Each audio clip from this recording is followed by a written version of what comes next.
Billiken fans, Merry Christmas, Happy New Year, hopefully. It's Zach Miller, Peter Hale. This is the Midtown Madness Podcast. Before we get going, if you're watching on YouTube, don't forget to hammer those like and subscribe buttons. Helps out a lot. Also, that little bell down there, click that. You'll get notified whenever a new episode drops. We've got a lot to talk about, and it's not all that positive, Billiken fans. We've got SIUE review, some very unfortunate band-related controversy, and a field hockey player airs grievances in the UNews. But we do have some positive stuff. And before we get to that, this episode and the whole season of the Midtown Madness Podcast is brought to you by Two Men in a Garden. Whether you like it mild or hot, chunky or cantina style, the people over at Two Men have you covered. I know what you're asking.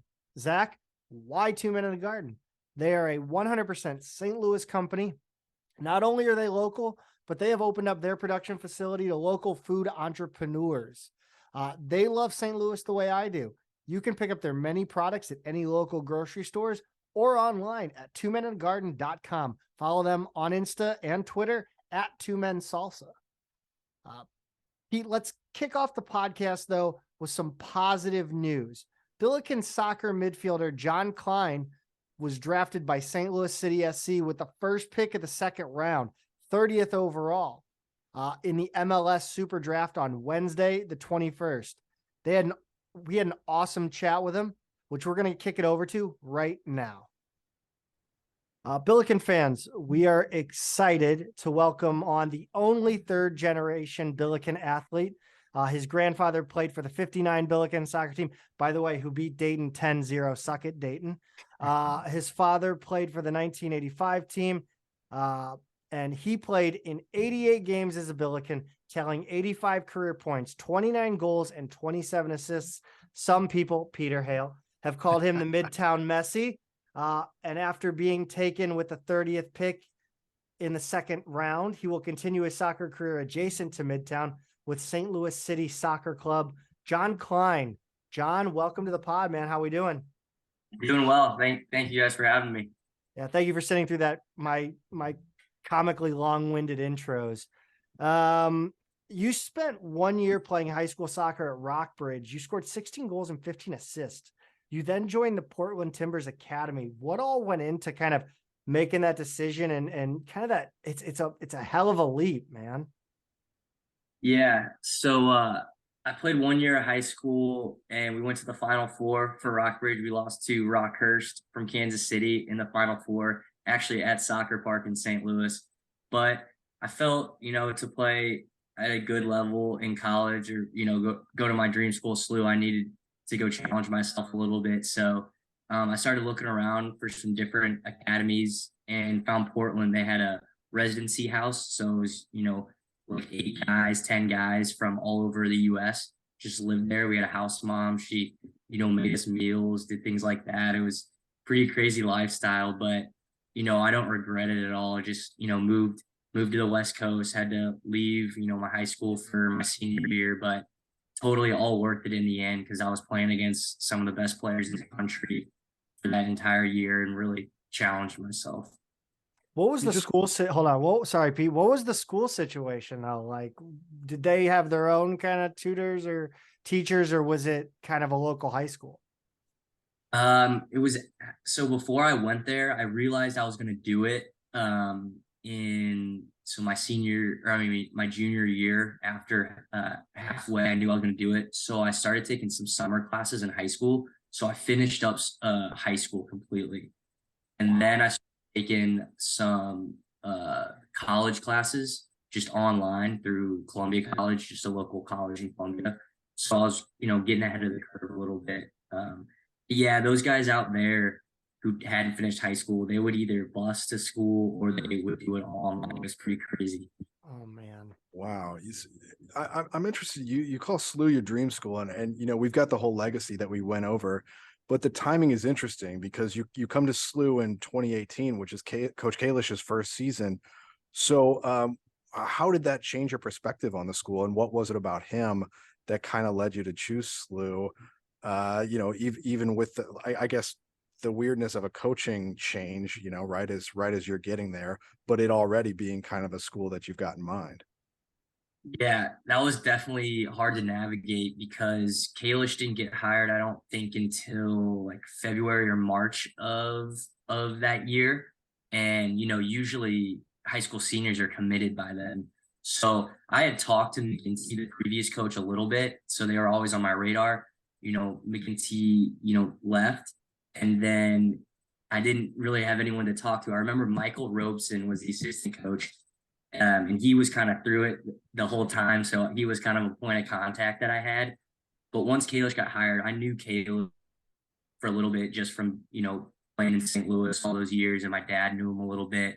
So as soon as he got hired, I thought, okay, this would be a good spot for me to go because he kind of knew my background as a player a little bit. And so he brought me in on an official visit, I want to say in March or something. And I was committed within the next week, I think, from that visit. So, it was and from my perspective, the hire, just bringing an alumni like Kalish in, I think was a great decision by the school. And on kind of on that note, the program has made remarkable strides. I mean, I think the bar has almost been impossibly high by a lot of people in the St. Louis soccer community, especially alumni, for where this program should be. But they've made remarkable strides under Kalish and Stoll and Birch. What do you think has been their major strength in bringing SLU back to the national stage? I think those guys just have an incredibly clear picture of what SLU soccer should be. You got to have some local talent. You can go with a few internationals who are special players, and then some guys in other parts of the U.S. But Kalish went to a Final Four himself here, not too long ago. I think it was like 98 or 99 or something like that. Which is a little bit ago, but we're not talking like the 60s or 70s, So it's definitely possible for a school like SLU to be on the national stage. Kalish always used the reference to Georgetown. I think they won it in 2019. It's extremely similar schools if you look at it. They're in the Big East, but mid-sized school that they went far that year. But I think Kalish is just he's an incredible coach, but he has a very clear picture of how he wants to run this program. And as of now, it's working very well, and he's going to keep continuing to do his thing.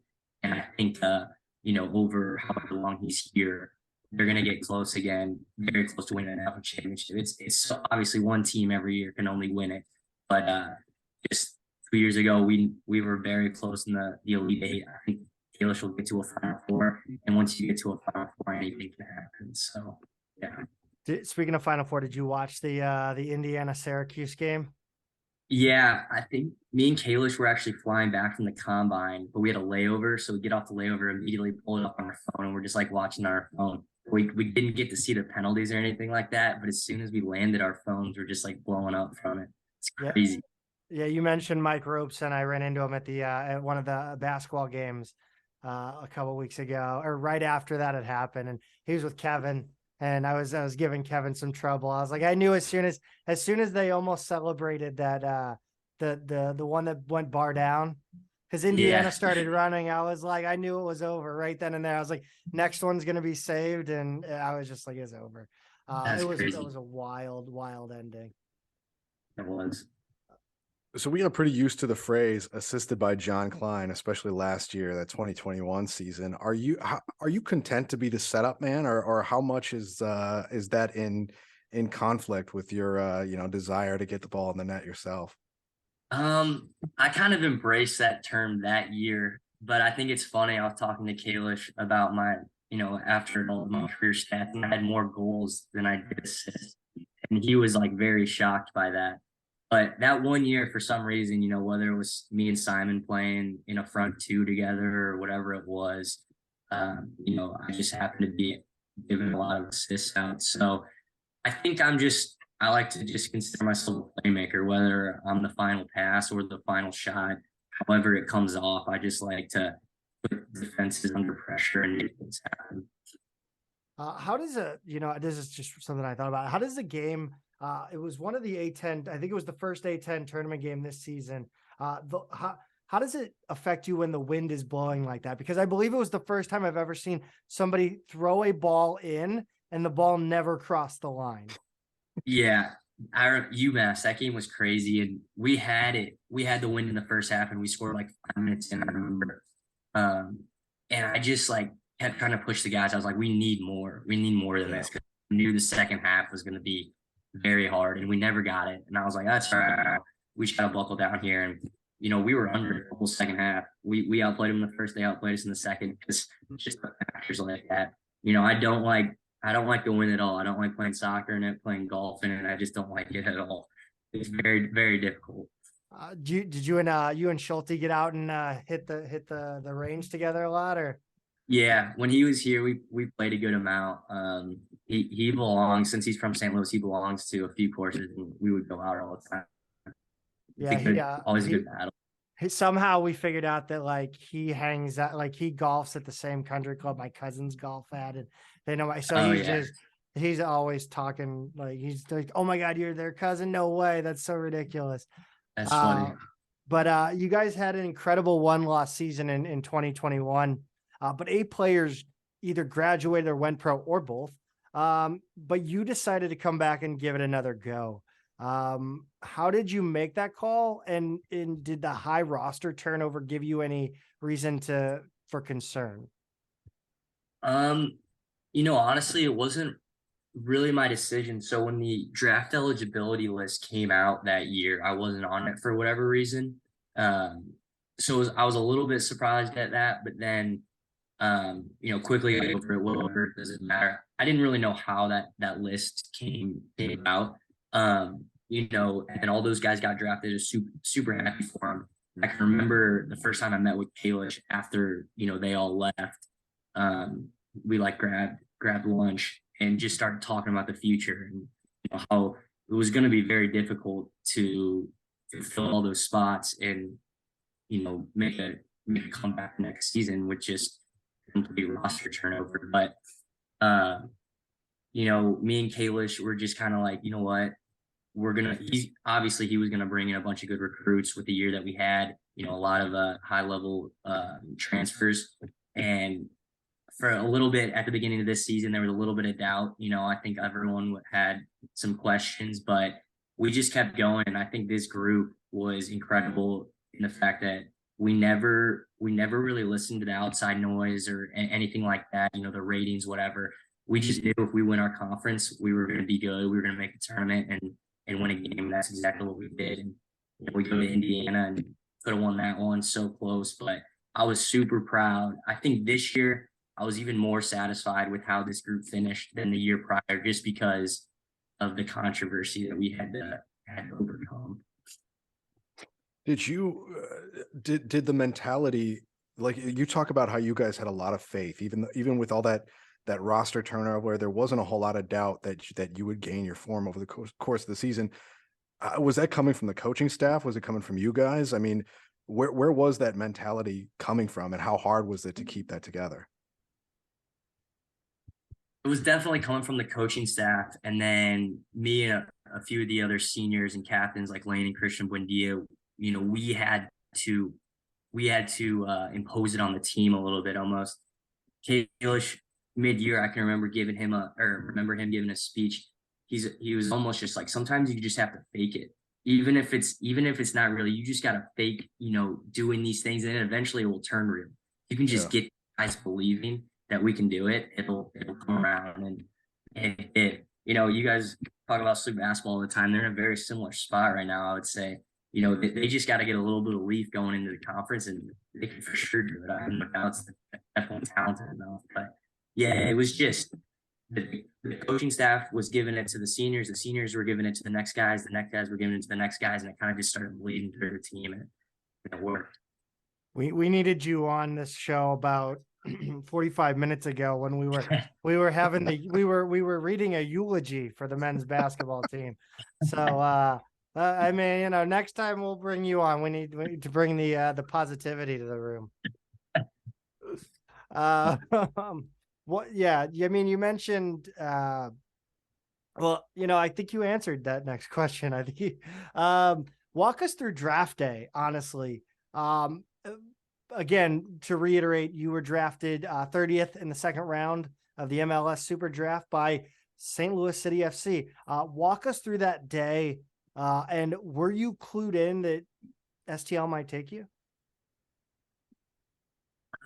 So to walk through the day, I was in Columbia at my parents' house, and it is funny that you live in Columbia, like, because everyone's like hometown kid, and it's I know, kind of. Yeah. Just my family, no one else, and we were just watching it in the basement, and I didn't know. I mean, I trained with City this past summer for like 3 weeks, so I knew them really well, knew the coaching staff, knew some of the guys on City too who signed first team contracts, but I had no idea, when I would go. I thought deep down, I did always think like their second round pick would be a great spot to go. They knew who I was played in St. Louis for the last 5 years. I kind of could see that, but I didn't know until Hackworth called me right after the first round ended. And that's right when his name popped up on my phone, I was like, oh, okay, here we go. And so didn't know it all, but it was super exciting when it happened. Pretty crazy emotions that day. That's amazing. You had a unique opportunity leading up to the draft, and I think Kalish went out there with you. There was like a pre-draft camp sort of thing in North Carolina for, I guess, eligible seniors mostly, or I guess just college players. How does that event come about, and how do you get to become part of that? And what was it like having Kalish, working there as well? Yeah, so it was the MLS showcase, 44 eligible players. I think it was underclassmen as well, because they were looking at some GAs. Okay. And stuff. When I got that email, I was really excited because that's a pretty hard event to get into. A few guys last year got into it, but they make sure you're a guy that an MLS club wants to see, because every single MLS club's in attendance. It was actually held at NC State, their soccer facility. So you're literally just training, playing games, running the 40-meter dash, some agility stuff, jumping tests, all in front of all the MLS clubs. So going out there was pretty nerve-wracking, but I settled in. I thought I had a very good showcase and kind of showed what I was about. And so every coach had a good sense of what I could bring to a team. And then having Kalish there was really nice. He was actually the other team's coach. I had a different coach. I think they didn't want to, I don't know, for whatever reason. But, just even after having him there, he would tell me some things like, okay, coach is really like to do this, try to start doing this a little bit more, or whatever it was. So it was definitely nice to have someone out there that I could talk to about things. Seems like Kalish could do a little more good for you as the opposite coach than your coach. Right. Yeah. He set it up easy on you. Don't mark that kid. He's not going to do anything. Exactly. So you were actually drafted. You were the second STL City draft pick. First was Owen O'Malley. And how often will you be reminding him that he never beat you in college nor advanced further in the NCAA tournament? Me and him have been texting on Instagram. We have a rookie, some rookie meetings down in Florida that we have to fly to in the beginning of January, but that hasn't gotten brought up yet, but I definitely will bring it up. I can't remember if he scored against us this year or not. I don't know, but I scored that game, so for sure gonna let him know that. Tell me about how your family kind of reacted, because obviously soccer is such a huge part of your guys' story, and also St. Louis is huge in that too. So tell me kind of just tell us about your family, man, and how they reacted. Yeah. So when I got the call, I kind of my living room's out there in the basement. I walked back into this room I'm in right now to get away from all the noise, and was talking on the phone with them. And it was Lutz on the phone, and right when he told me they were picking me, I was like, let's go, or something like that. So then they knew, and they just screamed so loud. And there's a video on Twitter of them calling me. You can hear them in the background. And it was that moment I was really proud and just happy for them that my parents put so much into this, for me especially. And then they kept screaming, and I needed to hear Lutz again to talk to him. So then I had to go, all right, everyone calm down, everyone calm down. Like, they were just so excited. And then I went out there and hugged them all, and, they just told me they were proud of me. But yeah, my parents, they drove me to Kansas City 3 times a week to train. They drove me to St. Louis, 3 times a week to train. They put some hours in for me to do this, and for it to, for me to even get to this point, and there's a lot more to come, but it's all just paying them back, just to see how proud they are of me and let them experience these incredible memories with me. So talking to Lutz and the club, what did they kind of have in mind for you for your plan? Like what's next for you, and then what's your long-term development plan like? Actually, haven't heard much from the coaching staff yet. I've been talking to like the team admin, just figuring some things out like that. I'm assuming, whenever I think I can start going in for lifts and things like January 2nd, start talking to some coaches. But no, I think, I'm not sure where they see me at right now. Obviously, the draft doesn't mean you're on a first team contract or anything like that. That's where I hope to be in the mix with the first team guys. And, if it ends up being second team, that's all right. Simon Betcher was on a second team contract this past year, worked his way up, earned himself a first team deal. So wherever I be at, I'll be happy, but I need to talk to them about that for sure. Right. Do you think that it would be like, would you have preferred to, even if it's not St. Louis City, say it's, I don't know, BFE nowhere, Wisconsin, right? They get an expansion team. Would you have rather been drafted by that expansion team, or say, an established club? What do you think would have been a better opportunity? That's a good question. The thing about St. Louis is, when I look at it, I trained with them a little bit. I'm from St. Louis. They knew who I was as a player and as a person really well. And I think that's important going into a team. It's people that value you and want to develop you and get a good sense of you. If I would have went to, a random team on the West Coast who has a bunch of homegrown players and have no spot for me, and we're like, oh, you can come along for preseason, and then by the time the season comes along, they kick you to the curb. That now you don't want that at all. So whenever you get drafted, going to a team that suits you is just so important. And all the guys last year who got drafted, they kept telling me that, it's not your call. It just goes, it's just how it is. But St. Louis, I think, was the perfect, expansion team. St. Louis knew who I was. It was kind of like perfect. So you think the familiarity and the fit are even more important than the fact that an expansion team doesn't have a more established, group and not as much opportunity, maybe? I think so. Yeah, I think so.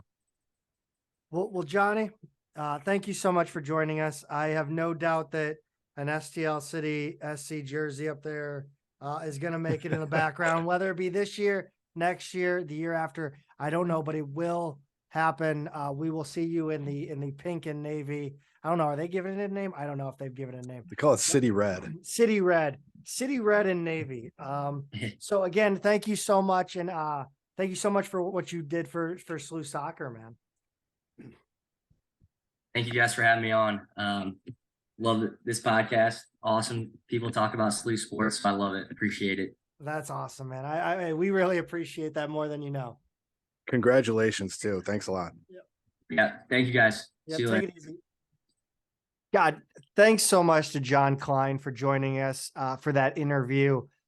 Best of luck to him with St. Louis City Soccer Club. I always say STLC FC. I always get that wrong. And I'm a stickler for it, Pete. Like, I'm a stickler for that thing. So it annoys me when I mess it up. What was the predecessor team? I know it's not related, but it was STLFC. Okay. Yeah. That's where that's coming from. I was going to say, I kind of get the same thing in my head too. Yeah, no, I just, but I always remember the city, but I never remember that it's S and not F. Right. Pete, these are these are the times when like I was kind of ready to do this last night because I just really wanted to get it over with. Yeah. We're recording this on Monday. Obviously, by now you guys have realized that we didn't drop an episode. 69-67 loss versus Southern Illinois University at Edwardsville. But it was at Chaffetz on Wednesday, the 21st. Just say something. Well, I mean, the first note I have here, Zach, is what I think I'll start with. There's no getting around it. This is one of the worst losses in the modern history of this program. I mean, there's no other way to sugarcoat this. Before we get into the sort of analysis here, I just want to start with kind of the facts of the game, because SLU had an 18-point lead, 55-37, with just over 11 minutes to play. I think it was only down to like a 16-point lead 2 minutes later. So it took a while for SIUE to chip into this. And this was after SLU went on a 12-2 run to take a 33-22 lead into halftime after kind of not a great first half. SLU was up 63-50 with just under 6 minutes to play. So there you go, 13 with under 6 minutes. And then SIUE basically took over from there. They outscored SLU 19-4 the rest of the way. SIUE had 47 points in the second half. One of the promising things from this game too, Zach, at least for most of the game, is Javante Perkins had 23 points. He kind of looked like his old self at times, a little hobbled at others, but I don't know if you saw the same thing from your screen, but in the gym, he looked kind of like he was coming back. I will remind everyone that Javante, as a matter of how he walks, always looks hobbled. Sure. He did go up hard for one layup and fell. And I know we texted each other right around that time because I was like, there he is being aggressive, going to the rim. And then he's like immediately punished for it by kind of falling awkwardly, drawing some contact. But yeah, he looked okay. Collins ended up with 13 and 10. He didn't shoot particularly well, and we'll get into that. Okoro got in foul trouble early in both halves, fouled out just in, I think, 14 minutes of play. So Jake Forrester winds up playing 24 minutes off the bench and finishes with 12, 6, and 3 blocks. Jimerson, Zach, had one of his worst shooting performances of his career, 1 of 11 from the field, 1 of 9 from 3. Pickett was also a ghost in this one. And SLU turns up a slash line of 400, 280, 571. Bad numbers in all 3 slots, but the last one kind of proved the most devastating as missed free throws haunted them in the second half, just like it did down the stretch in the Auburn game. The crazy thing to me, though, in this one, SIUE puts up a slash line of 379, 368, 750. Good in a couple of those slots, not in the first one, but in the last 2, but not the kind of shooting night you think they would need to have put up to put them in upset territory as a 16.5-point underdog on the road at SLU. We warned about their rebounding last week, and they won the rebounding battle by 3. We also talked about their ability to force turnovers, but both teams finished with just 9. Not a big factor in this one. One of the things I noticed, and this is the last kind of bullet point I'll give here, Zach, before we really get into the autopsy of this one. They had those quick guards, right? Taylor and Minor. They kind of gave SLU fits at time, but neither of them really dominated. The one that gave SLU the most trouble was Pruitt, the power forward who came off the bench and scored 21. Once again, the Bills show some vulnerability at stopping a 4, especially one that has a bit of an inside-out game. So, okay, so we've kind of got the bullets of just the plain facts. But what went wrong here, Zach? How do you blow an 18-point lead at home to a team that you're supposed to beat by about that much? I have no idea. That's all I have. I legitimately don't. Watching this game, I had no idea they were chipping away. I had no idea until it was a 1-point game. I don't know. I don't understand it. Listening to what you said there, I replay the scene from what's the Sandler movie where he goes back to school? Billy Madison. Yeah, I replayed the line in Billy Madison. At no point in any of what you said there besides Pruitt, besides him, nothing you said. If you said who won that game, I'd say I don't know. Yeah. I don't know. The only thing that I can think of in what you said right there is that we need 2 players to score. Sure. We need 2 players to take the lead and score. Yuri didn't do it.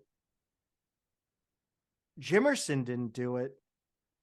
Pickett didn't do it. I mean, I don't know. Like, I don't know what the hell is wrong with Jimerson. Maybe he got up too early to graduate. I don't know. And I'm not going there, guys. Just humor me. I'm making a joke. Dude, I don't know. I'm the funny thing is like I just don't care.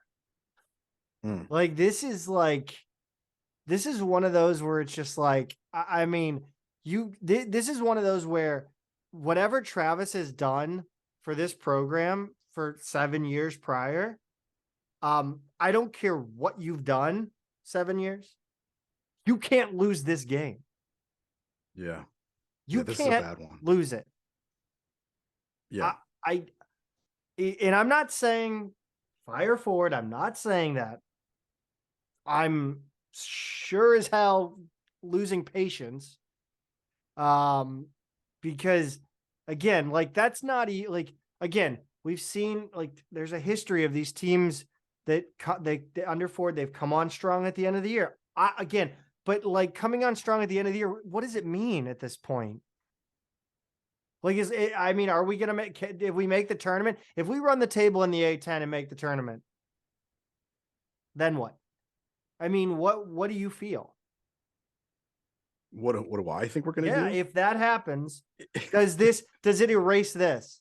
No, I mean, if we make the tournament, it's going to be another one of those 2019 situations where we end up with a tough draw, a bad seed, and a bad location. And in that case, it was... Unless we run... No, I'm saying we run the A10 table. Oh, if we run the A10 table, I don't know if that's enough to get in the tournament. Because we still have a lack of strong wins. We still have at least one brutal loss at home. Yeah. I mean, yeah, okay. If we go 18, we go 18-0. I'm not even like, we don't have to dive into it. I'm just saying, in your mind, if we run the table in the A10 and get into the tournament, does it erase this loss in your mind? I mean, sports memories are short. I'm sure winning 18 games in a row would have me feeling pretty good. I don't know what our rankings look like at that point in the season, what our net, because I can tell you right now, the net rankings do not like the A10 this season. No. And they shouldn't. The A10's been bad, and we'll get into all those numbers later. But we don't have a lot of opportunities to improve that number is the problem. So even if we overcome whatever the rankings, whatever the computers say about us, and enough people say, hey, you know what? Mopping the floor with your conference and running the table like that deserves a nod, and we get one. I still don't think it's a great seed. I don't think it's a great location. Mm-hmm. We always seem to wind up with tough matchups, if not in the first round, then the second round. I don't see it, man. I just don't see it. But that even the scenario that you're describing requires us to win 9 road games.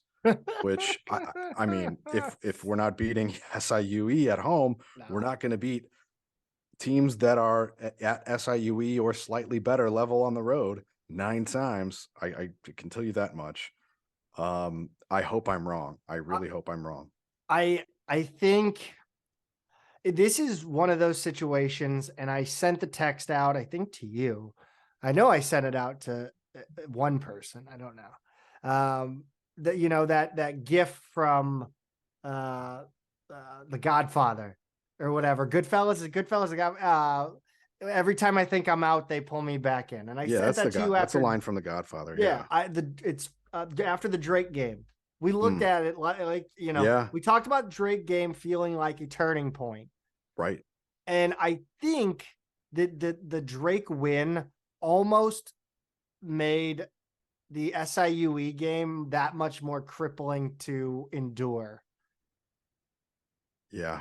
I just, Yeah, you're right. We looked at it as a turning point. We hoped it was a turning point. It clearly is not. It's clearly fool's gold. And the effort that we saw down the stretch in that one, again, I don't know. Was it an effort situation in this one? I have no idea. I don't get it. I don't get this team. I don't understand. There's so much talent. I mean, you've seen Ford make decent adjustments in game. You've seen him, I would say part of that Drake win was absolutely Travis Ford. So, I mean, is it, what are we looking at with this team this season? I mean, in the Post-Dispatch, they asked, or I don't even know if it was in the paper or just on Twitter, but I believe Yuri Collins says one person said there was chemistry issues. One person said there wasn't. Ford and Collins disagreed on whether there are chemistry issues on this team. I think Collins said no. Ford said yes. Who do we roll with on that, Pete? I don't know on the chemistry. I mean, I know that there's a certain level of things that head coaches don't know, from being inside a program for 4 years, this program for 4 years. And yes, it was a few head coaches ago, but there's a level of interpersonal communication and vibes that the coaches don't always pick up on. They're shielded a little bit by their assistants and staffs and their positions and just how busy they are and everything that goes into that. Do I gotta say it? Say it. You know who we're missing? Oh, I mean, good one. We're missing Ford Stew in there. Oh, Stewin. Okay, sorry. Yeah, I was thinking more of like a player standpoint. No, I'm like dead serious on this one. I mean, from what I understand, I mean, from what I've been told by many people, I mean, Ford Stewin was the conduit for any sort of player vibes to Travis Ford, and Ford Stewin was a absolute master at relating to the guys, right, on their level. Well, and not just that direction, but there are things as somebody's relative or their nephew that you can say to your uncle that maybe the guys that he has hired who are not his nephew can't say. And it's not a knock on anybody. It's just the nature of the situation. So there's that element of it. But I want to circle back to two other things you said leading up to this. Is you asked, is it an effort issue? And I think so. I mean, I think we talked about this in the Drake game. Like they looked completely flat until they came out after the under-8 media timeout. And then really after the under-4 is when they truly buckled down in that game. Ford's press conference, I'd never seen one like that before after that game. You could just see waves of relief coming off him.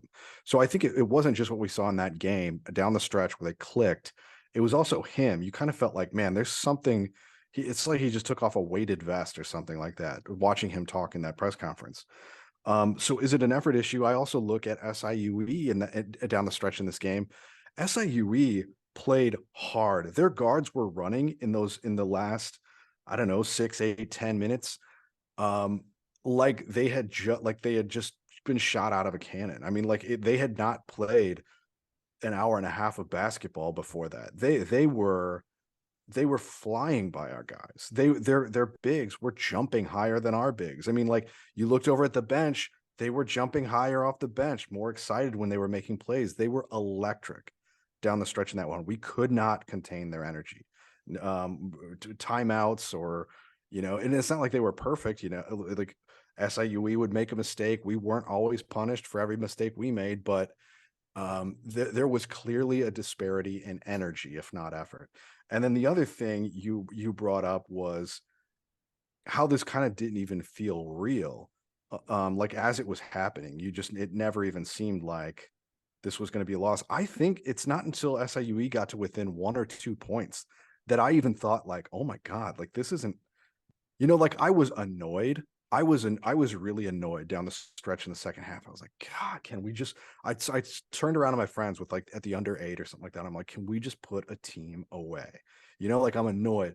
We're supposed to beat this team by mid high teens, more if if you're playing for pride or whatever. And we're just not putting him away. We're letting him hang around. I was annoyed, but I never for a second thought SIUE was going to win this game until they were about to win the game. And then all of a sudden it was like, oh my God. It did not feel real at all. It took that freaking illegal screen call for me to wake the hell up. Yeah. And I couldn't, I just couldn't believe the game ended on something like that. Like, and again, it was I'm going to say it was a bad call, but you can't drop an 18-point lead. No, you can't. It didn't look like a horrible call from my angle either. We were kind of on the he got like pushed backwards. Like it was one of those things where like the guard, to me on TV, again, I'm not a basketball mind. I think I know it well enough to be dangerous, but again, it looked like the guard ran into him and he kind of staggered backwards. Okoro did, like 1 foot moved back. Yeah. I just didn't think it was that bad. It was Yuri's fault. He kind of hung him out. He left him out to dry there. Unfortunately.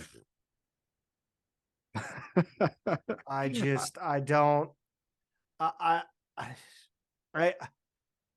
Is it, I mean, where do we look at, again, you have here, we talked about effort, game planning. I mean, I don't know if we can call it game planning in this one, unless we're talking about planning for every scenario. And I mean, you have to, I mean, obviously the initial game plan was right. But it looked like to me, I mean, they talked about on the broadcast from what I heard is that Baroni was more of a matchup coach. He really coached us to the matchup. And, you wonder if, Baroni pushed the right buttons, got the matchups he wanted. And that's how they won. I mean, Travis Ford just, in a way, got just straight out coached. Yeah, I mean, I'm very curious to see what went into game planning for this one. I really would hate to think that mentally they're already on Christmas break and they've just got to take care of business for 2 hours and, go their own ways for 10 days or whatever. Wouldn't shock me, to be honest with you. No idea what's going on there. I don't know. I'm now really looking at the way that this roster was built. Yeah. And thinking like, how many times this season have we thought we could really use a 4? Like we could really use a true power forward. I didn't think we'd miss Linson as much as we do. Well, even more so quicker than Linson, it's more like, I mean, last year we didn't have a 4 either. Yeah. And it really could have made a difference, honestly, and this year it's like this kind of the 4 guard thing is just it's not working. No. It's not working because we just don't have, I don't think, enough true scoring athleticism on the wing, especially with Perkins kind of still not his old self. I mean, that was something 100%. But that was something we lauded in the preseason. We were like, how much can Jimerson and Perkins score on any given night? And then Parker coming off the bench, we thought like that is so much firepower. Yeah. And for whatever reason, Jimerson has had some brutally bad shooting nights. Perkins is not his old self, and Parker just hasn't clicked yet. No. And what does that mean? It means we're left with Thatch, Hargrove, role players, essentially, on the wing, and helping Collins. And then speaking of Collins, I don't know what he's doing this season. I thought there's a guy who has a lot to play for, given what went on in the off season, and given him coming back and really like thinking, not only am I a high level, power conference college player, I'm a pro. And he doesn't look like it at all because he's getting exposed by teams from the Ohio Valley, by the MAC MAAC. he's gotten dominated by teams from lower conferences than us. I mean, especially in that Iona game, but in this one too, he was not great. This almost might be you almost could call this a sophomore slump, because again, you talk about, and again, I want to frame it as this. Last year, I'm going to use his own words here. He was unknown last year. Sure. Now people know. And why is the sophomore slump the sophomore slump? People have film on you. Right. And it's a lot, and it's film of, I mean, it's film of like what Iona saw. It's like, if we really pressure this guy, if we push him out to the sides, make him give it up earlier than he wants, maybe even throw a little pressure at him in the backcourt, take him out of his game. It doesn't seem that hard to do for a player who's undersized and over dribbles, and like the ball is just in his hands too long, and whatever motion is in our offense kind of gets drained from guys running around to no avail, not getting anything out of it. Do you think the over dribbling, do you think the disconnect is there between Yuri and this team? I mean, you have so many, so much went on in that off season. Yeah. I mean, you can't just say, okay, again, and I don't want to admit to, so much went on in the offseason. I don't know what exactly happened, but you can say for certain Yuri Collins thought he was better than this team. Yuri Collins thought he could make money in NAL by leaving SLU. Yuri Collins thought he could play at a higher level than SLU. Yuri Collins entered the transfer portal, basically telling us, immediately, basically just saying, hey, leaving high and dry, late in the transfer portal, leaving this team high and dry. I mean, is there resentment? Is there, and does that resentment rear its ugly head when Yuri Collins is not finding the open man? Are there times when Jimerson gets frustrated running around the entire game and not getting the ball? Does Perkins get frustrated not getting the ball? Does, do all these players, resentment has to build there, right? If this player is supposed to find you in the spot and he's turning the ball over, I asked the question. I actually asked the question, how will this fan base react to Yuri Collins if he has a bad game? Now I want to know, how is this team reacting to Yuri Collins when he has a bad game?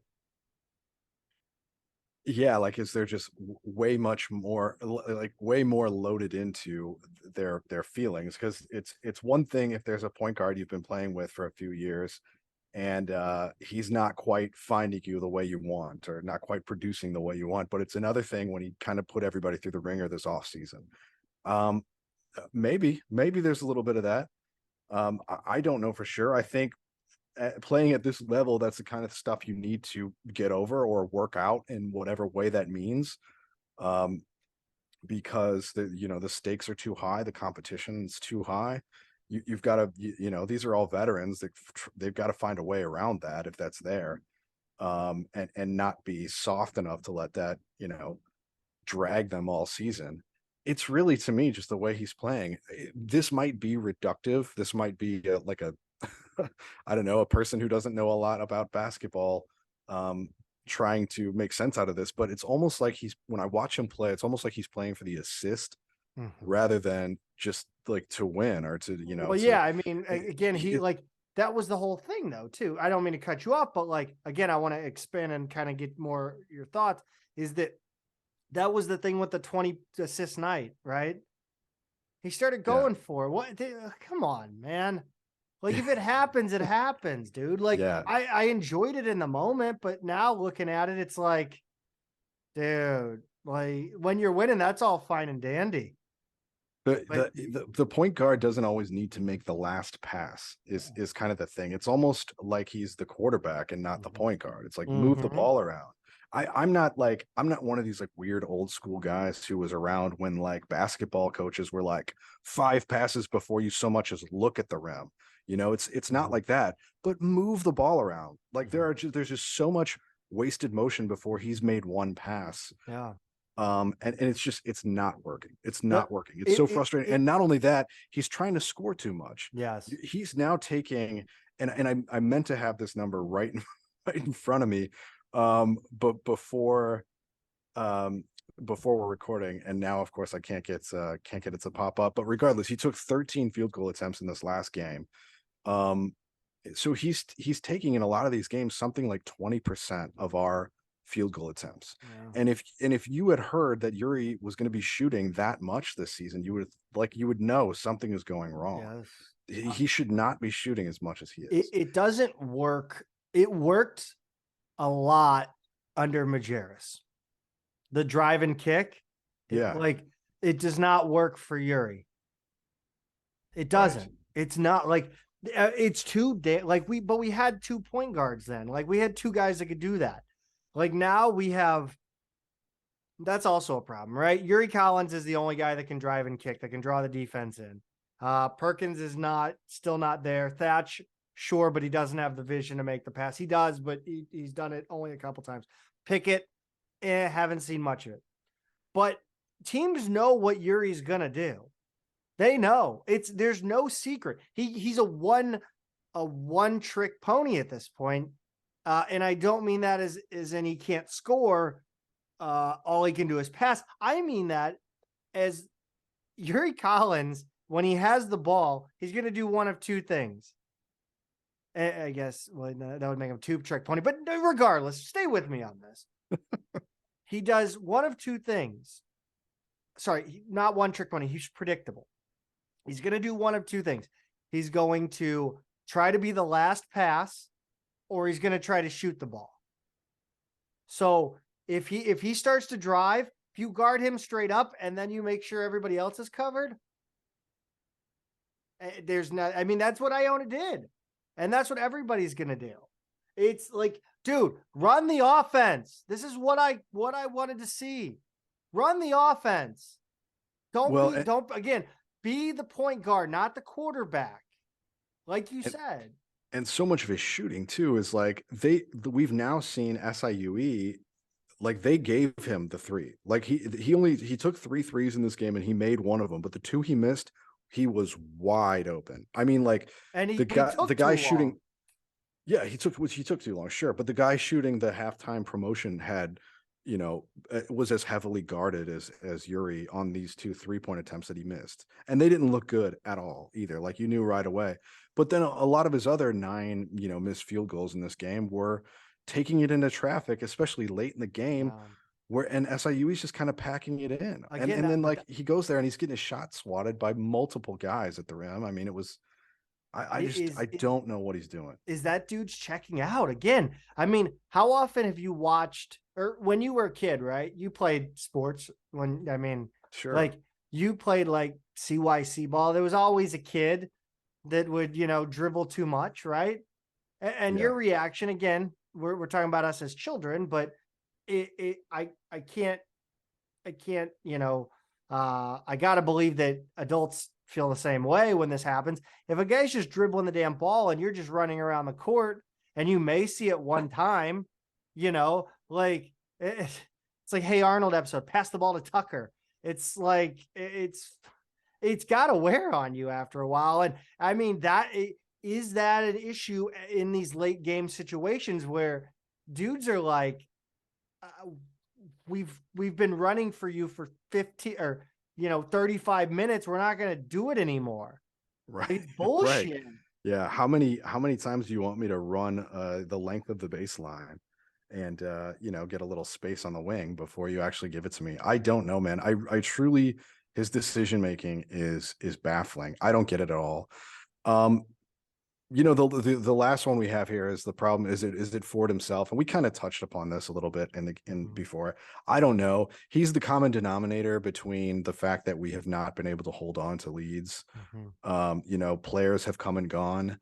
But we just, I don't know. We don't close. We don't play on the road and we don't close. Those are the things I know about this team. And the other thing I know, I had to step out a little bit before this one ended. So I watched the last plays from the tunnel by the east gate of the arena.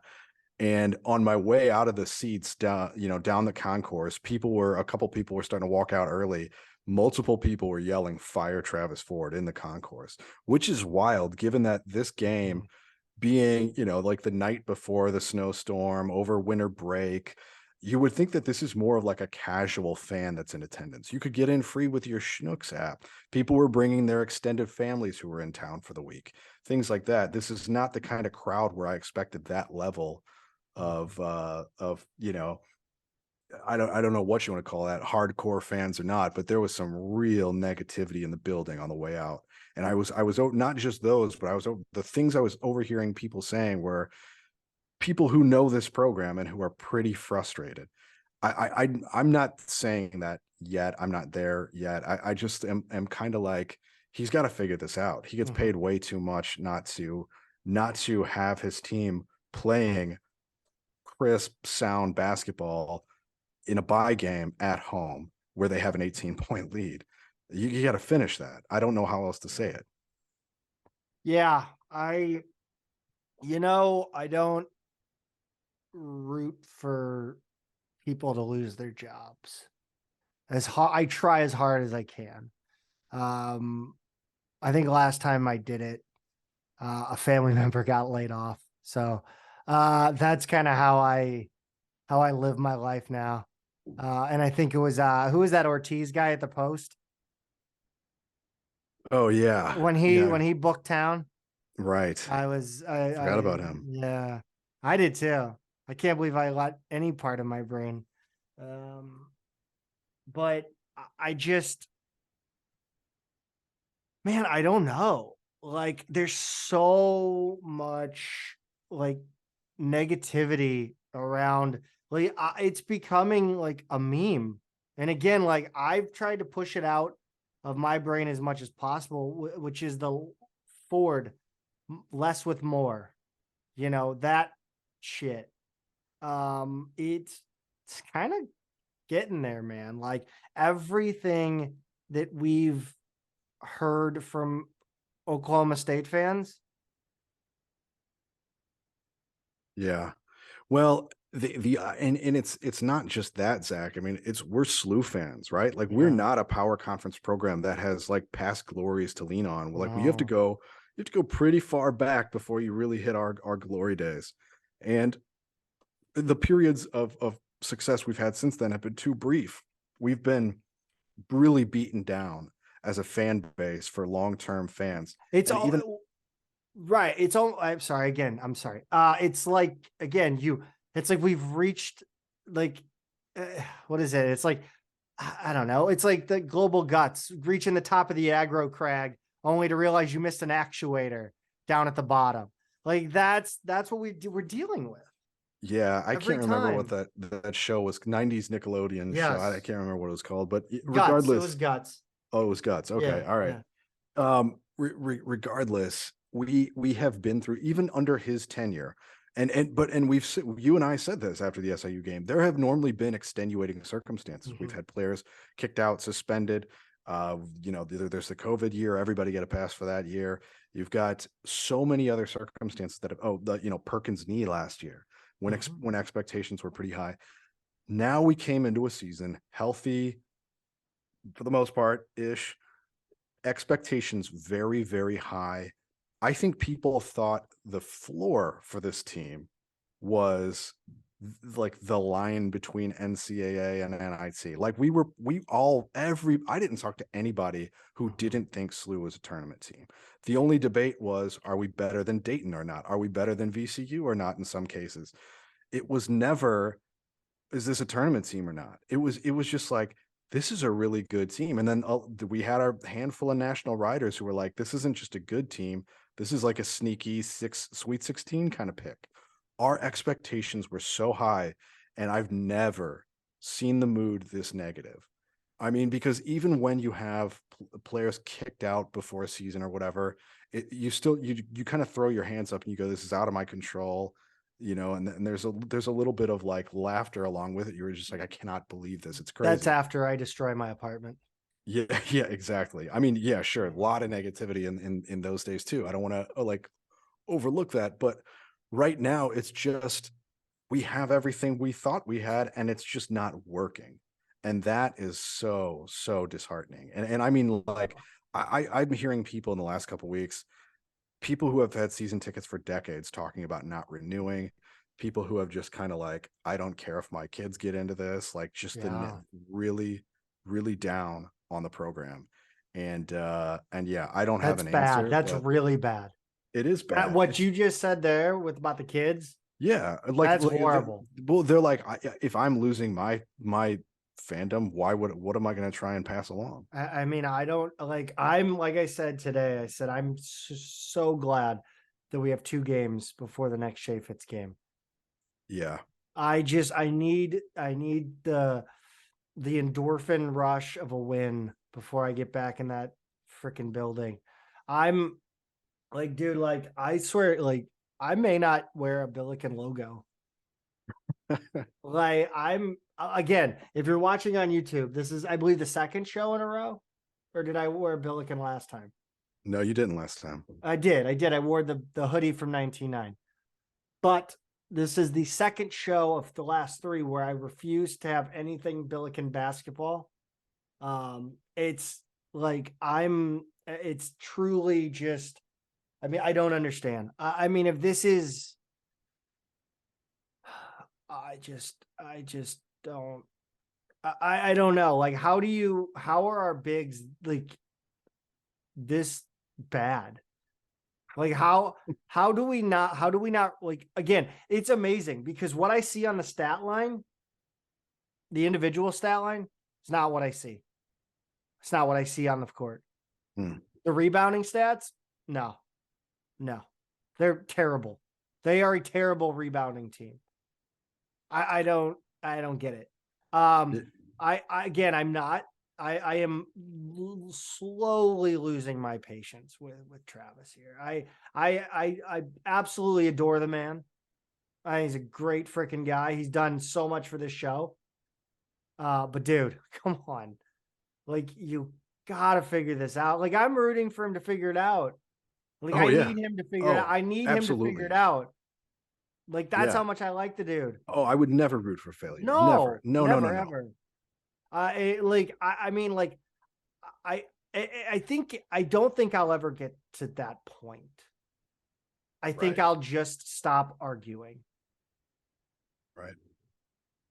I'll just stop having, I'll stop having the conversation. And you know what? I'm not going to lie. I've had a few texts come through where dude, I'm not doing this. Yeah. I'm not going to do it. You know who you are if you listen.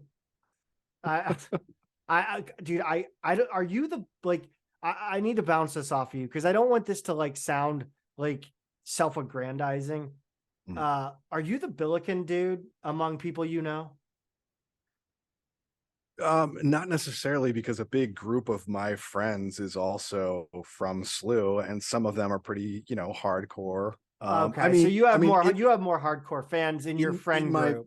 Sure, and like I'm one, I have 3 siblings, and 3 of the 4 of us went to SLU. Yeah. I'm the yes, I'm the hardcore one. You're the sounding board. Sure, but I have. And that's the other crazy thing about this season. A lot of people have been paying attention. A lot of normies, a lot of casual fans have been paying attention. And the questions I get are like another level. They're not like, hey, you guys gonna be good this year? It's like, Perkins all the way healthy? It's like, what do you think about Collins coming back? And like they're actually asking like specific questions. And so it's kind of like, wow, like we had the opportunity this season to really win people over, to get Shea Fitz full, to really to create some momentum and build on that and sustain that. But man, the negativity right now, like anybody who's the least bit casual, there are too many other distractions out there to compete for their dollars and attention right now. It's only the hardcores, and the mood among the hardcores is not good. And you know what? I'll tell you what, I think I think the negativity, it probably stems from the idea that this team, I mean, Collins obviously not coming back. I mean, he won't go to the NBA the way he's playing. He will transfer for NIL for a final season. Yeah, and sit on the bench in the SEC. Sure. Perkins not coming back. Pickett not coming back. Thatch, maybe. Jimerson, maybe. These are hard maybes. Okoro and Forrester both gone. Okoro and Forrester, not coming back. I mean, Hargrove, maybe. Sure. Hargrove is the only one that and I honestly had him maybe leaving last year. But I mean, that was because of playing time and looking forward. I mean, we've not seen anybody, the players getting major minutes. I haven't seen anybody not getting major minutes this year. I don't know what they are capable of. I have no idea. And then you have Sion Medley, Brock Weiss, anybody I'm missing? Zhang. Yeah, those are the three guys, Okay. But and then the other young guys are on the bench. We don't know really what we have next season. We have no idea. We very well could be all dudes you have not seen playing before. Yes. And is that, again, you're looking at a situation then that is eerily similar to Lisa Stone. A high roster turnover due to graduation, not necessarily, again, not necessarily transfer, this and that. But again, it's a situation where it plays out in a way where it's I mean, Chris May, Dr. Chaffetz, Ross Chaffetz, I'm not saying, look, I don't know what's in their head, but again, they could look at this roster and be there's a lot of transition here. Is it worth going another direction? Right. I mean, that's what he looked at when he looked at Lisa Stone. And I sure as shit believe that Travis Ford is under a way bigger. I thought Lisa Stone was fine. That shocked the hell out of me. Mm-hmm. So I got to think that Travis is under a bigger microscope than that. Yeah. I mean, there's also the contract considerations. We know he's got multiple years left after this. Money ain't a thing. Though. I don't know. I mean, I just wish I had the answers. Again, I will never on this podcast, unless we're quoting like you were, I will never say the words fire Travis Ford in earnest. Please do not clip that and post it to Twitter. I will stop arguing at some point. Yeah. There was one thing at the end of the game, and I think it was debunked, Pete. Actually, it wasn't debunked. It was shown live on TV, actually.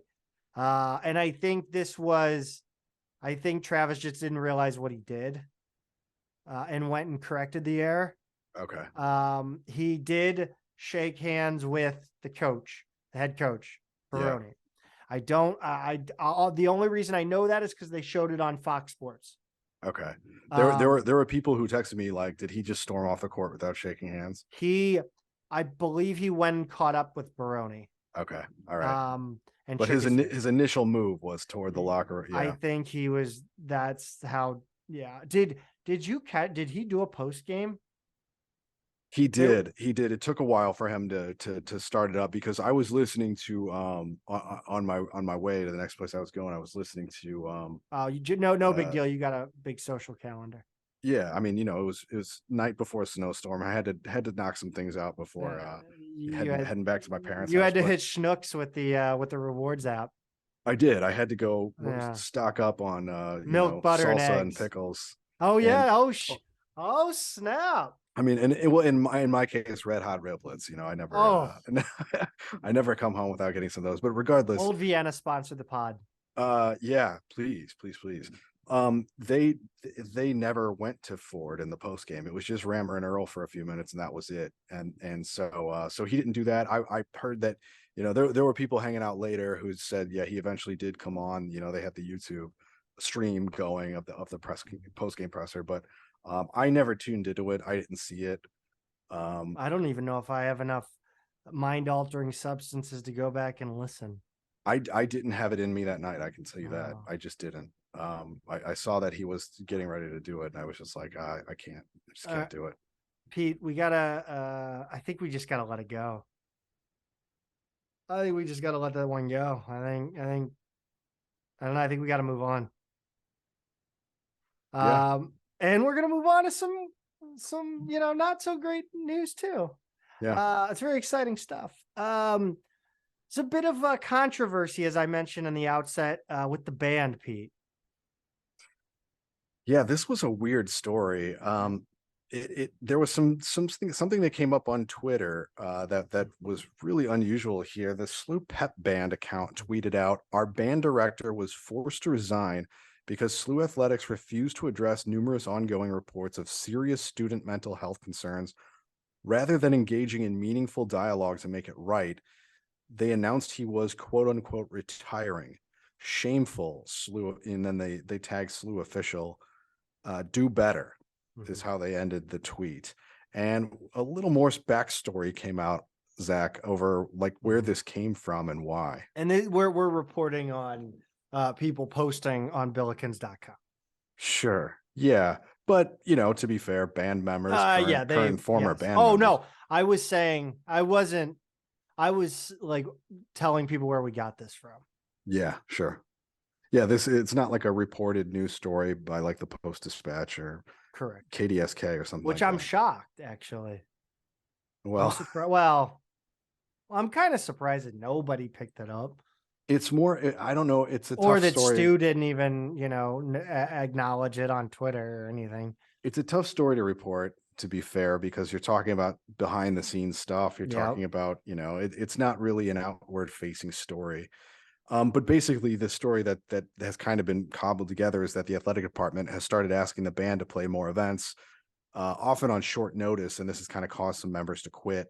The band director met with the athletic department to address the toll it was taking on their schedules, mental health, personal lives, school schedules, everything. The athletic department didn't do anything, so he resigned. And then they said they'd announce his retirement during a timeout. He asked them not to. He just he wanted the SIUE game to be his last game without any mention.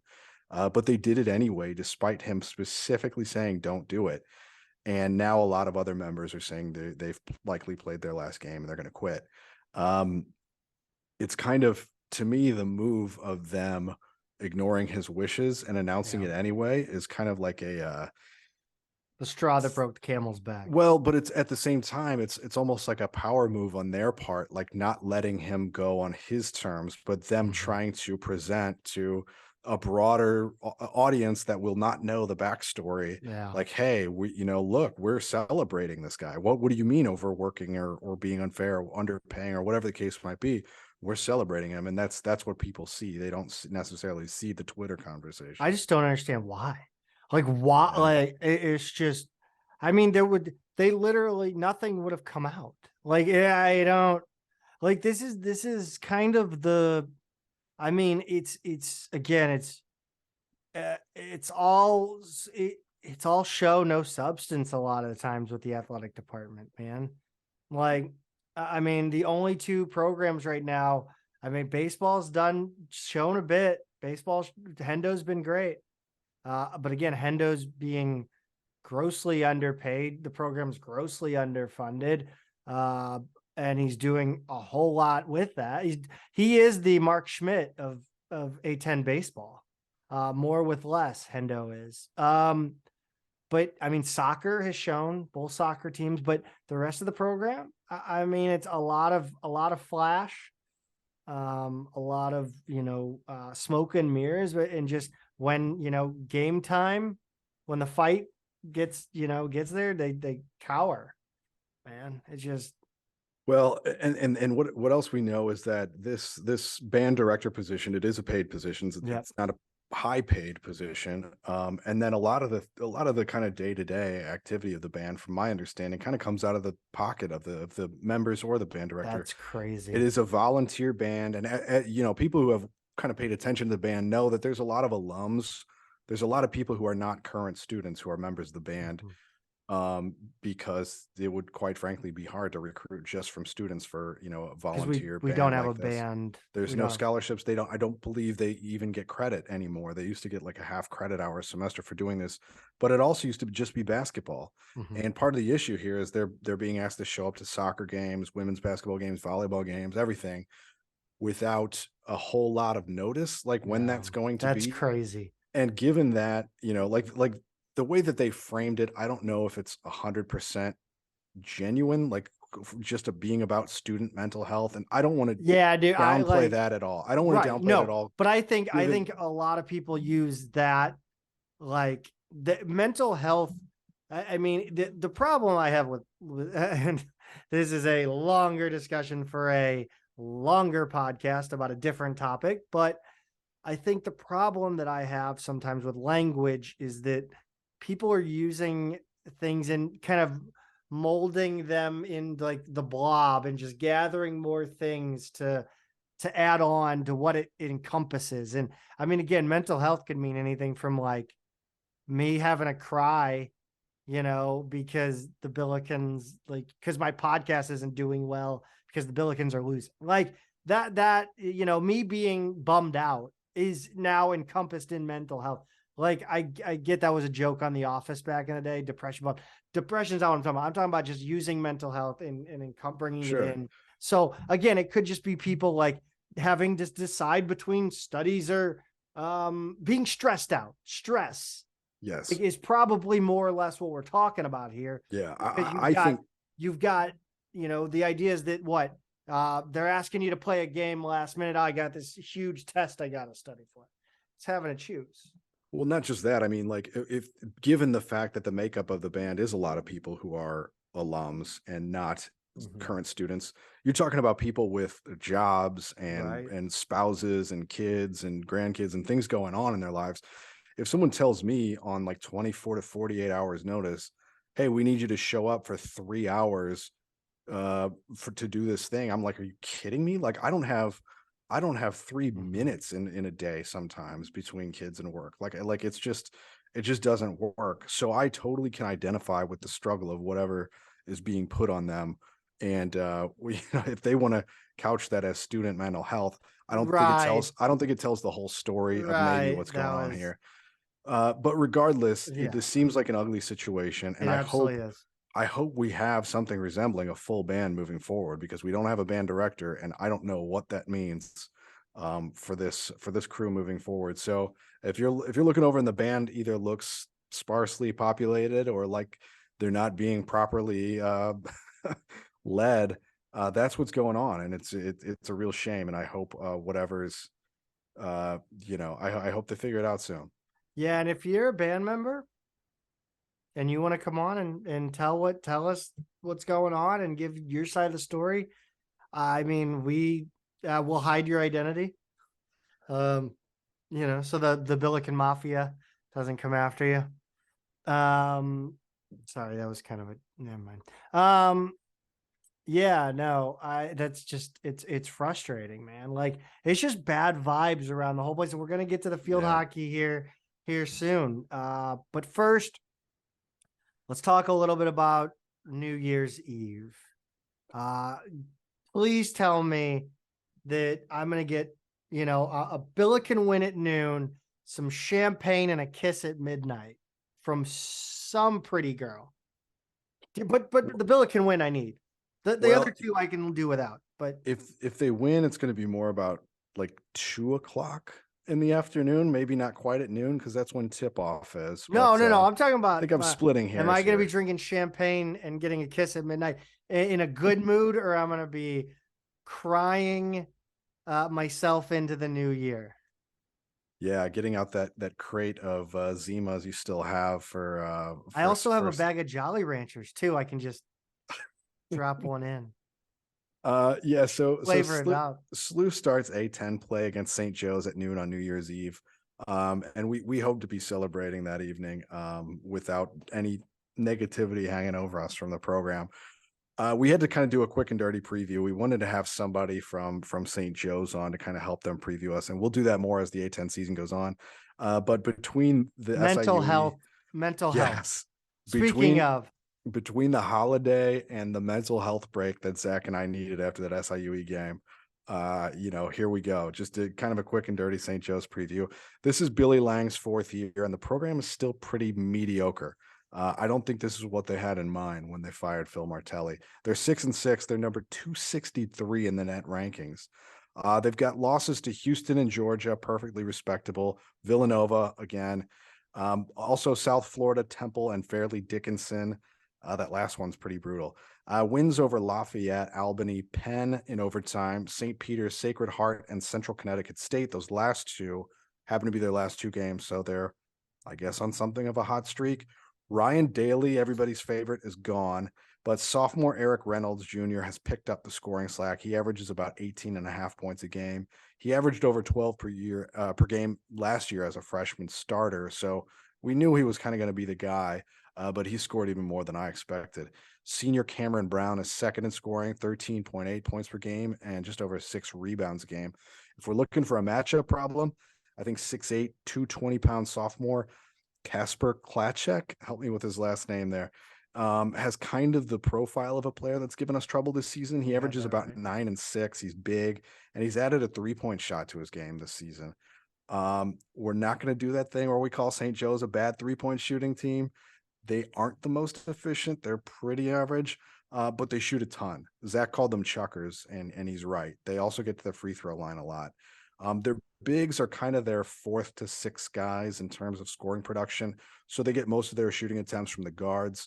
Obina and Fleming kind of split time at the 5. Similar to our bigs, but more of an even split between the two.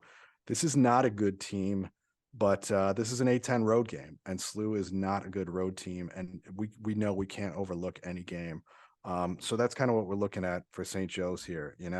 They're chuckers. They're not great. We should beat them. we just have to rebound. We have to rebound. Have to defend mediocre. That's right. And we have to guard the perimeter because they're not the most efficient scoring team, but they're going to shoot it a lot. And if they get hot, that's going to be a problem. So we have to rebound, and we actually have to treat the perimeter seriously. So I think that's what we're looking at in this game, Zach, if you want to take us around the A10 this week. Yeah, absolutely. Monday, December 19th, Siena beats St. Bonaventure 76-70. St. Joe's beats Sacred Heart 77-59. You hate to see a college team play a Catholic school from St. Louis. Just a CYC team. You hate to see it. Tuesday the 20th, Dayton beats Alcorn State 88-46. UMass 68. Dartmouth 57. Wednesday the 21st. Northeastern beats Davidson 73-70. Lafayette 90. LaSalle 65. Duquesne 74. Winthrop 57. Old Dominion 78. George Mason 77. BCU beats Navy 74-52.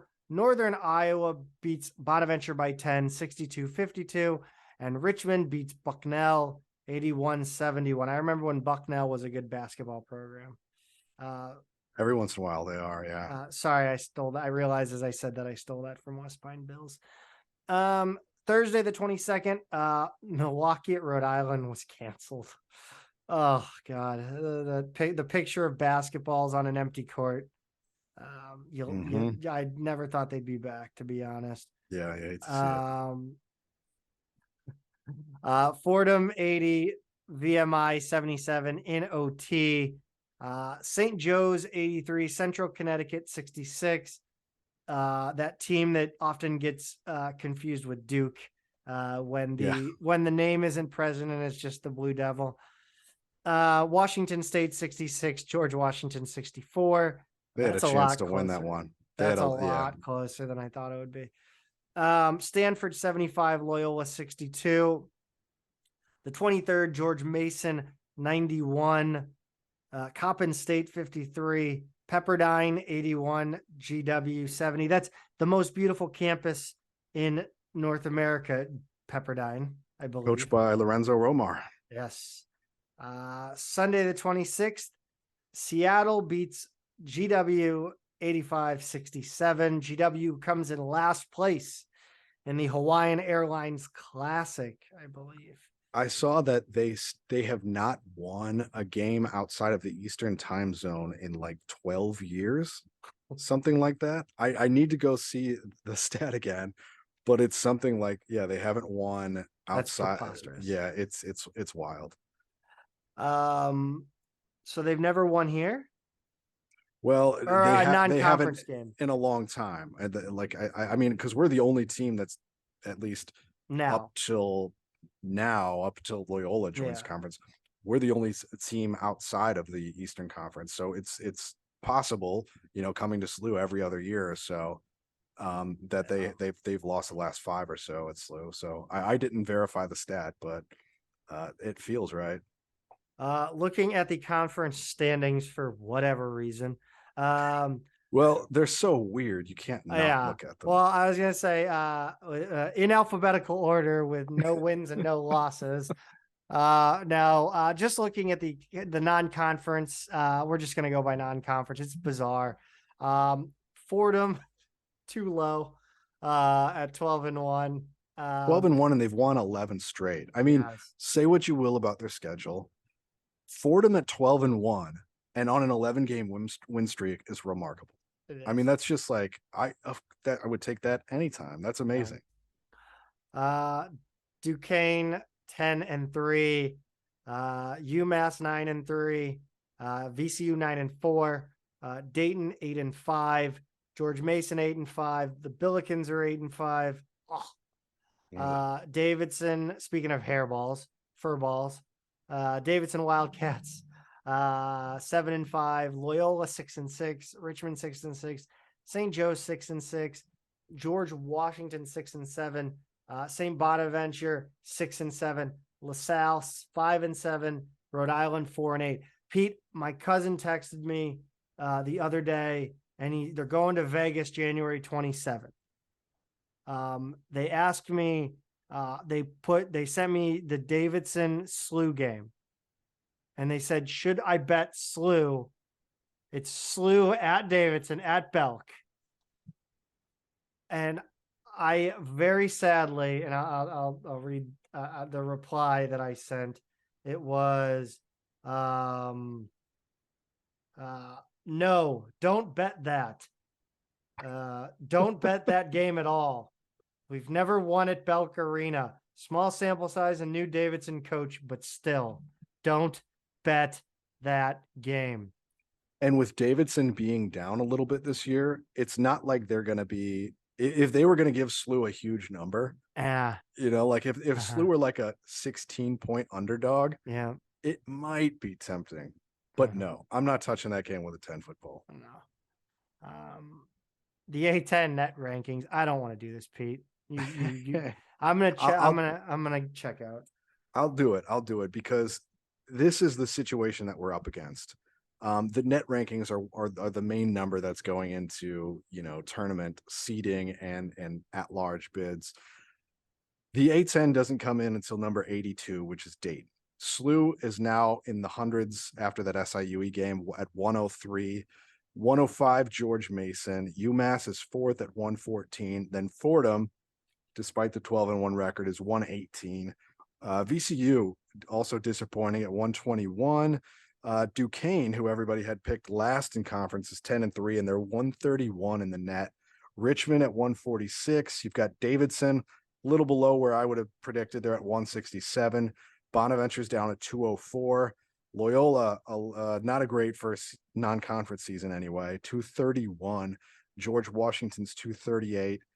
St. Joe's, like we said earlier, is 263. Rhode Island, 271. And LaSalle, 310. This is why earlier, Zach, when you talk about SLU running the table in conference, I look at these numbers and I almost go, what does it even do? I mean, you're supposed to win all of these games. except Dayton, which, you'd be lucky to split. That is just, there's nothing left on our schedule that really boosts our profile. So the SIUE loss is devastating. Losing a couple opportunities to win close games like at Auburn, really tough. We don't have much to help the profile out here anymore. And I don't know. It's just something to keep in mind throughout this conference season. We really should win a lot of games. And if we don't, the only thing that I'm looking at right now is we've got to win the conference tournament, unfortunately. But on that note, let's do the trivia question of the week. Absolutely. When did SIUE play in front of the largest crowd in program history? Congrats to Steve Rogers, aka SIUE sign guy, aka not that Steve Rogers. He was the first person to answer this one correctly. And it was December 12th, 1999 versus Mizzou at the TWA Dome. And the next question is, what does TWA stand for? No, Trans World Airlines, obviously. It was a Trans World Dome. The next question, though, I'm actually calling an audible on this question because what I've heard a lot from people who are upset about Travis Ford is that we have not finished top 4 in the conference. And I want to put that in perspective with this trivia question. So I think I'm giving you kind of a hint there. I'm talking after Ecker. So the last 40 years, okay?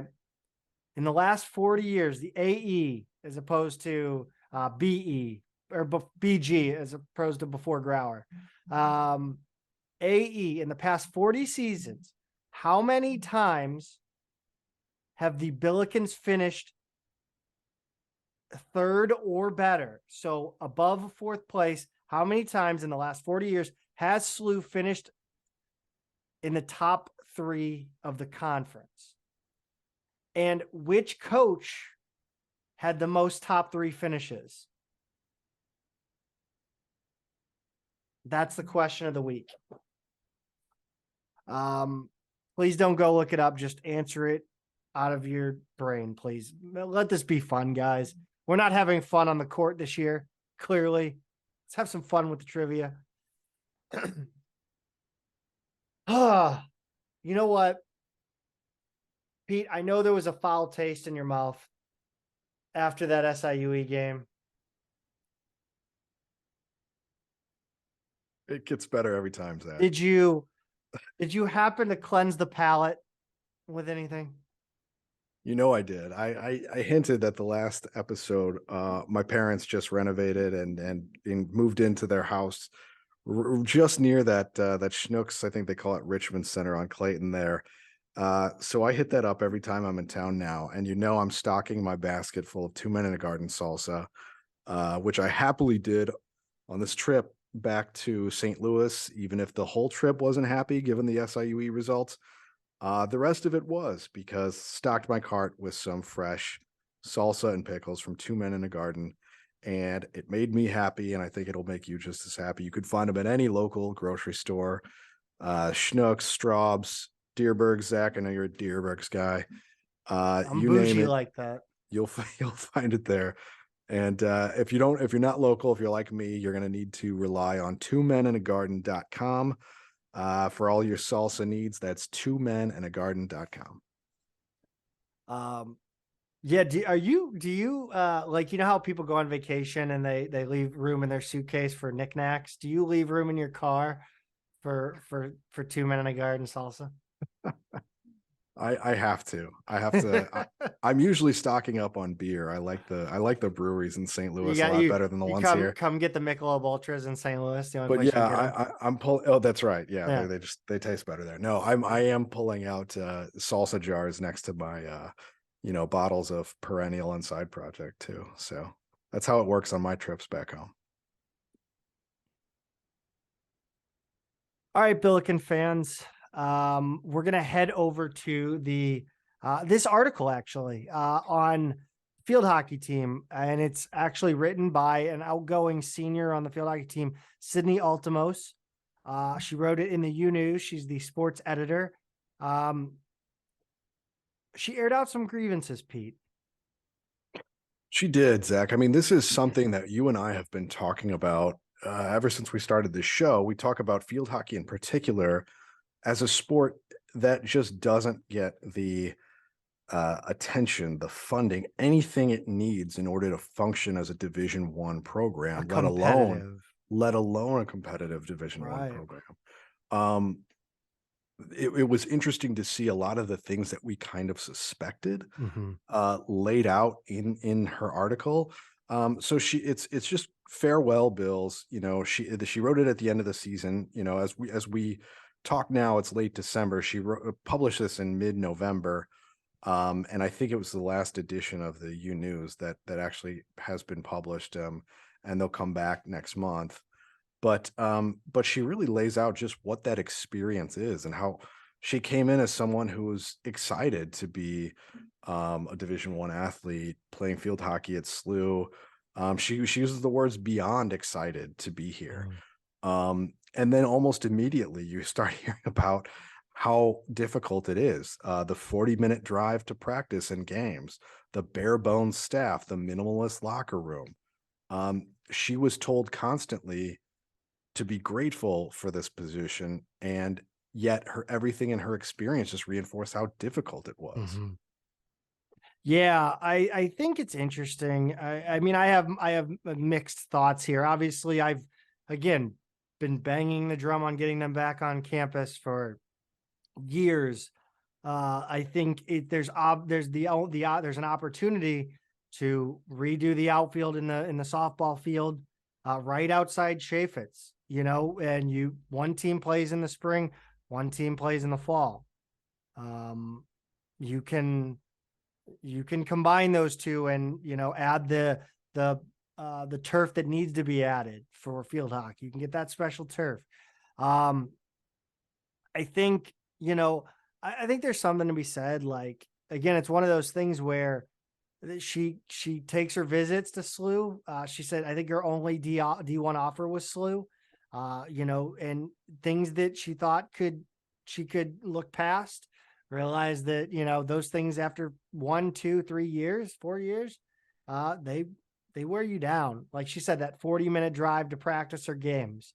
I mean, some things in here are pretty like effed up, like the training staff. Here, like let's just, I'll just read it. I'll read it word for word here.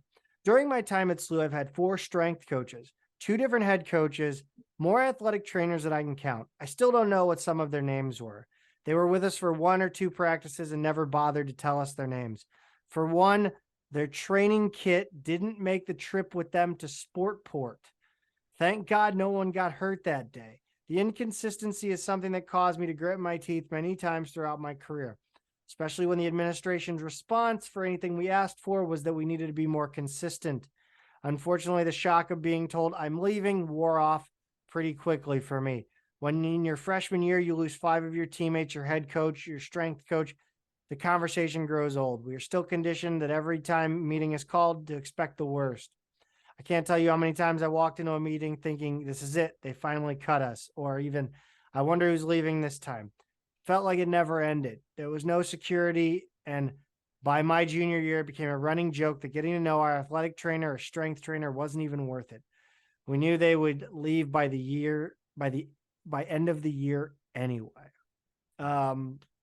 Again, we talk about not having a home on campus. Again, they took down the tennis facility to build Chaffetz. That's pretty, that's raw. That's raw. So tennis plays at Forest Park. Field hockey, again, not the only sport. Again, I've said there's a way to do it. I've almost switched from field hockey on the top of Olive Compton to put a dome on top of Olive Compton and play tennis. It's possible. I promise you. Again, she talks about the improvements for other sports though. Swim team. Well, she mentioned swim teams battles poor water conditions in the rec. I want to know about that. That actually interests me quite a bit. Throwers on the track team finally get a new and improved throwing area.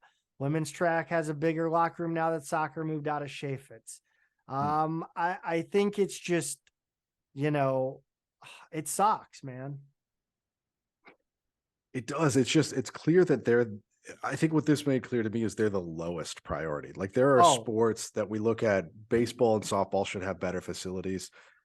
Track is over on the medical campus kind of, so they're a bit of an afterthought. Tennis got their courts taken away. Within like it's Forest Park. Drive, yeah, right. It's Forest Park. It's still close. You're not talking about like the outer fringes of St. Louis County. It just underlined everywhere possible that this is the absolute lowest priority sport for the athletic department. The program, or the comment that stuck out to me and what you read there is she kept waiting for the meeting where they tell her the program's been cut. How do you recruit to that program where they're only winning a few games a year and they all think like it could be their last season at any time? How do you recruit to that? How do you get any better? Because when you can't do it with shiny new facilities or some other wow factor, you have to be able to do it with culture. And when the culture is, we know we're not that good. We know we're an afterthought of the program. We're just doing the best we can. There's no way to get better. There's just none. I don't know what you do. I have issues with the article too. She says, I'm disappointed by the way adults in the athletic department treated young women who are simply trying to do the thing they enjoy most at a school they love. Look, again, I have never liked the kind of painting athletes in college as kids, especially now with NIL, with fifth COVID years, 6th, 7th, 8th years. Again, they are the people in charge, right? So, I would say those in charge in the athletic department, again, I'm splitting hairs here, but again, words matter in the way, and again, you mentioned, I think I'm not sure what she's asking for here or if she's asking for anything. Yeah, there's not really an ask. It's more just like, hey, this is kind of a bittersweet experience, like I think there is some value in like looking at it as like, this isn't, she was told constantly, and I agree. I don't necessarily like differentiating adults and young women. I mean, like we know everybody on the campus is adults. You can just say, the professionals, the people who are paid to lead us, the people who are in charge, and the students, even if you want to say student athletes and use the NCAA term, whatever. Yeah. I think there's a better, fairer way to differentiate that is also more accurate and descriptive. But at the same time, I do think there's a lot of value in the article that sort of underlines a lot of the things that you and I have thought about the way the athletic department looks at this program. I kind of am of the opinion that if you have this program, you need to treat it like a legit D1 program. If you're not going to, then don't bother. Yeah.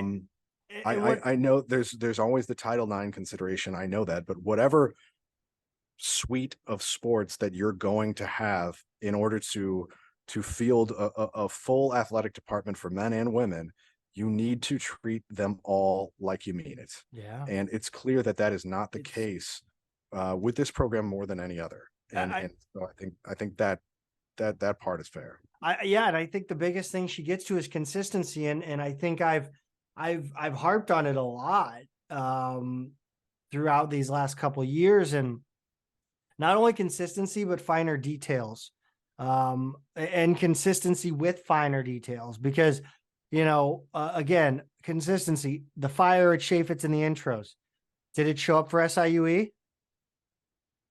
Was it there, right. Pete? Was it there? It's no, like you saw again, like the consistency, if the athletic department is not showing the women's the team's consistency, what do you really want them to be? Like, and again, we talked about the field. We got word that, the Queens College or whoever's coach thought the field was a travesty over at Sportport and basically said they're not playing on it. Right. So again, like, dude, just, I don't know where you get the money. I'm sorry. Like, I can't tell you, but get the money. Yeah. Bring, there's the tennis community in St. Louis is too big. Like, I don't know about the field hockey community. I'm assuming it's growing. And it's got money, I'm assuming.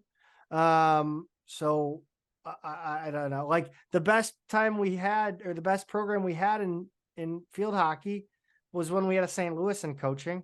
Why not? Like, why not just, get, again, like, I don't know. If you're not going to totally fund it, like, run it, dude, I don't know, man. Just bring it back to campus. You bring tennis and field hockey back to campus, and I promise you, you will see improvement. Yeah. Bottom line for me here is she talks about how many people, even students on campus, who said, "Oh, you play field hockey? I didn't know we had a field hockey team." I think that's pretty much the bottom line here. Mm-hmm. Yeah, that's freaking embarrassing. It blows my mind that anybody could not know, but then again, I'm me. So yeah. Anyway, that's kind of the end of that. I will note we did reach out to Sydney for comment and did not get a reply. Honestly, again, we wanted to have her on. We wanted to hear it straight from her to talk about this, because again, it is important. We do want these programs. We do want this athletic department to fully fund any program it offers. Like, yeah, and maybe, there's always a chance, like maybe after break, yes, maybe she replies. There's always that outside chance, and if that's the case, then we'll follow up and we'll talk to her and see what else she can add. If you know her, reach out to her for us, please. Put in a good word. We'd love to talk to her. So it's frustrating, man. Let's talk a little women's basketball. 82-54 dub versus SIU Carbondale on Wednesday. If you asked me what game the Billikens would win on Wednesday, I would say hopefully both, but definitely the Edwardsville game. But Pete, it didn't work out that way. You were in attendance for this one. I was. I took in the full doubleheader. I was a little late for the first quarter, and then my kids wound up being even later because they were with their grandparents and picking up my younger brother, who was late at the airport. So, but luckily I get to catch the second half with them in this one, and I was there for the first half.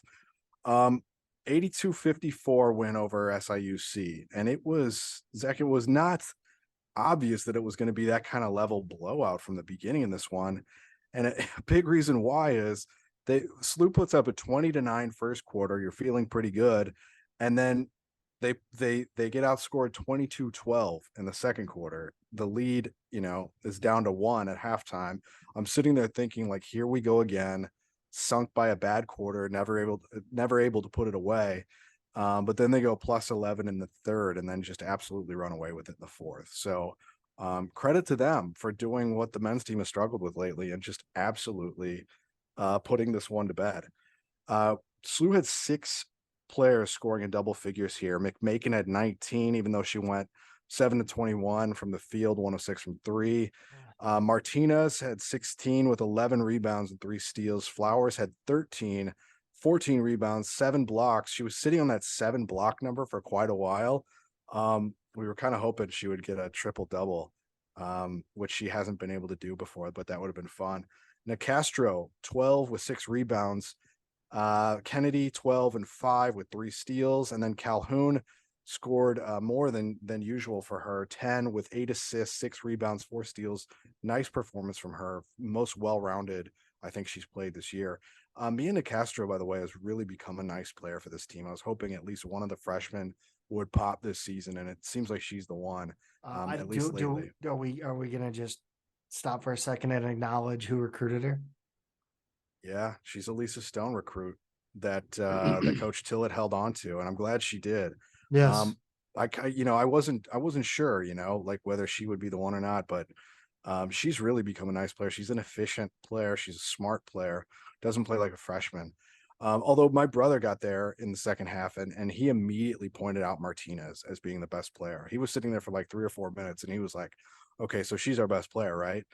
And I was like, she's not supposed to be. She wasn't even a starter when the season began. SLU forced 22 turnovers out of SIUC. But the Salukis did themselves few favors here, aside from a stretch in the second quarter where Asia Holmes hit 3 straight 3-pointers. They were basically handled by SLU for 40 minutes. They missed free throws, open looks. They're just not a great game from them at all. One side note on this one, it was so great to walk into the arena, and I guess I'm telling on myself for being late here, but to hear Colin Surrey's voice on the broadcast was great. I mean, he's natural, he's young, he's crushing it.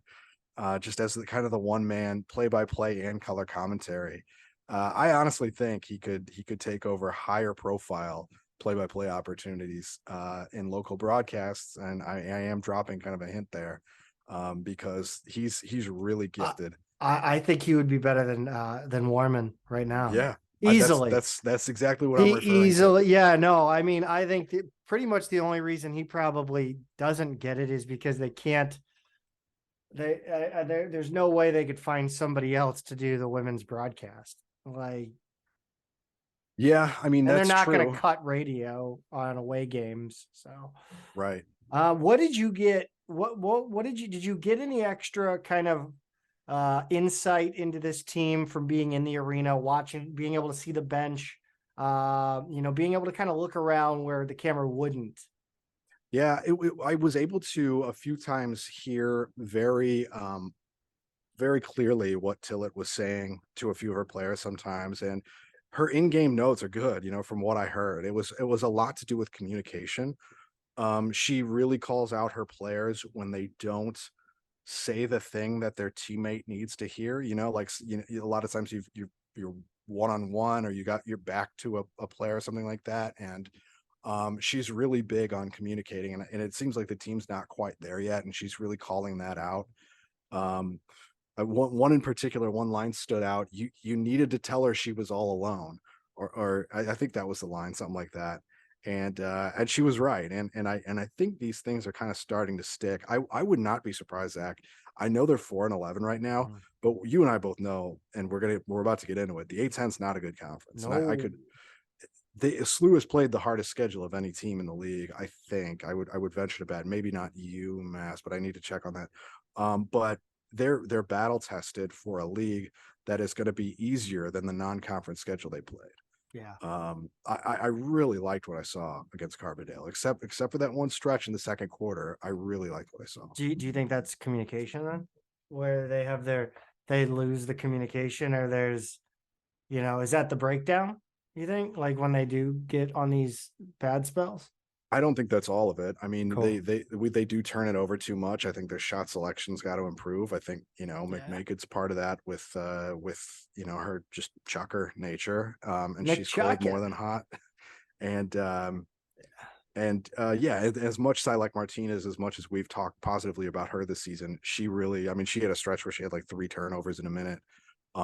She could try and get a little too trigger happy sometimes with the ball and get a little careless, but if they clean some stuff up, I really think they're gonna at least be a tough out in this league. I'll put it that way.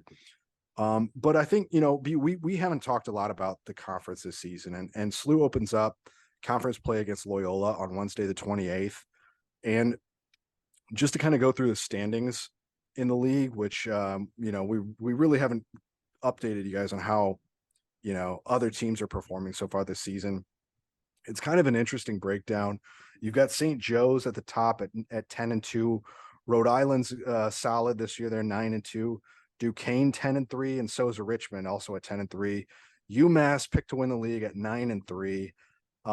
George Washington's 8-5. Fordham's 7-5, down a little bit from most years. LaSalle is 8-6. Seems to be a little better than expected. George Mason at 7-6. Then you've got Davidson at 6-7, Loyola at 6-8, VCU at 3-8, and then you've got SLU at 4-11. Bonaventure's 3-11, and Dayton shockingly is 0-10. It's just it's Yeah. so weird to see them kind of And bottom they out. just went. Did they just go with the assistant? Did they promote within, or did they hire from out? I forget. I think they've got the interim for now. No. Am I wrong? Yeah, I don't Well, know. no, they hired. So their coach got hired away, right? Oh yeah. So Yeah. sorry. So Yeah, Tamika before the season. Williams Jeter Yes, is the right. head coach. Yeah. And Yeah, now I remember. Trying to remember. So she has been actually wow. I think the assistant coach was, I know there were people clamoring for the lead assistant at Dayton under their old head coach. I'm blanking on the award or the coach. Jesus, Marion Joseph. I just read award on Wikipedia. But she went to Wittenberg University as a head coach. That's the national. I don't even know what the hell where they play at. Wittenberg's in Ohio. No, I'm talking about league. Oh no, that's D3. It's because they play in the NCAC tournament. Yeah, they're D3. Is that NCAC? That's not NCAA. No, that's just their conference. That's the conference within D3. Okay. Yeah. Yeah, no, I mean, I don't know. It's interesting. It's like North Central Athletic Conference or something like that. Yeah, but it's interesting that they are they're so bad. Clearly, new coach, they're rebuilding or whatever, but 0-10, I think is pretty shocking. I think it's the same thing we talk about with Louisville, right? I think you and I asked you that question. Yeah. Like, yeah. Can a coach that goes 0-10, I mean, 0 in their first whatever games, can they turn it around? Is that even possible? Is there anywhere to go from there? Yeah, well, I mean, that's what we're going to find out, I think, in conference, then the non-conference. Yeah, right. The conference is what keeps season. you honest. Right. Yeah, that's right. And in terms of the net rankings on the women's side, UMass is far and away the only team that kind of has a shot at an at-large, the way I see it right now. They're 60 in the net. Rhode Island not too far away, and Fordham, they're 83 and 84. You've got Richmond at 93, so they do have more top 100 teams than the men's side, believe it or not. Duquesne's at 104, St. Joe's 110, Davidson's 134, and GW is 157. SIUE, despite the 4-11 record, is 172. LaSalle's 175, VCU 193. You've got Mason at 196, Loyola at 235.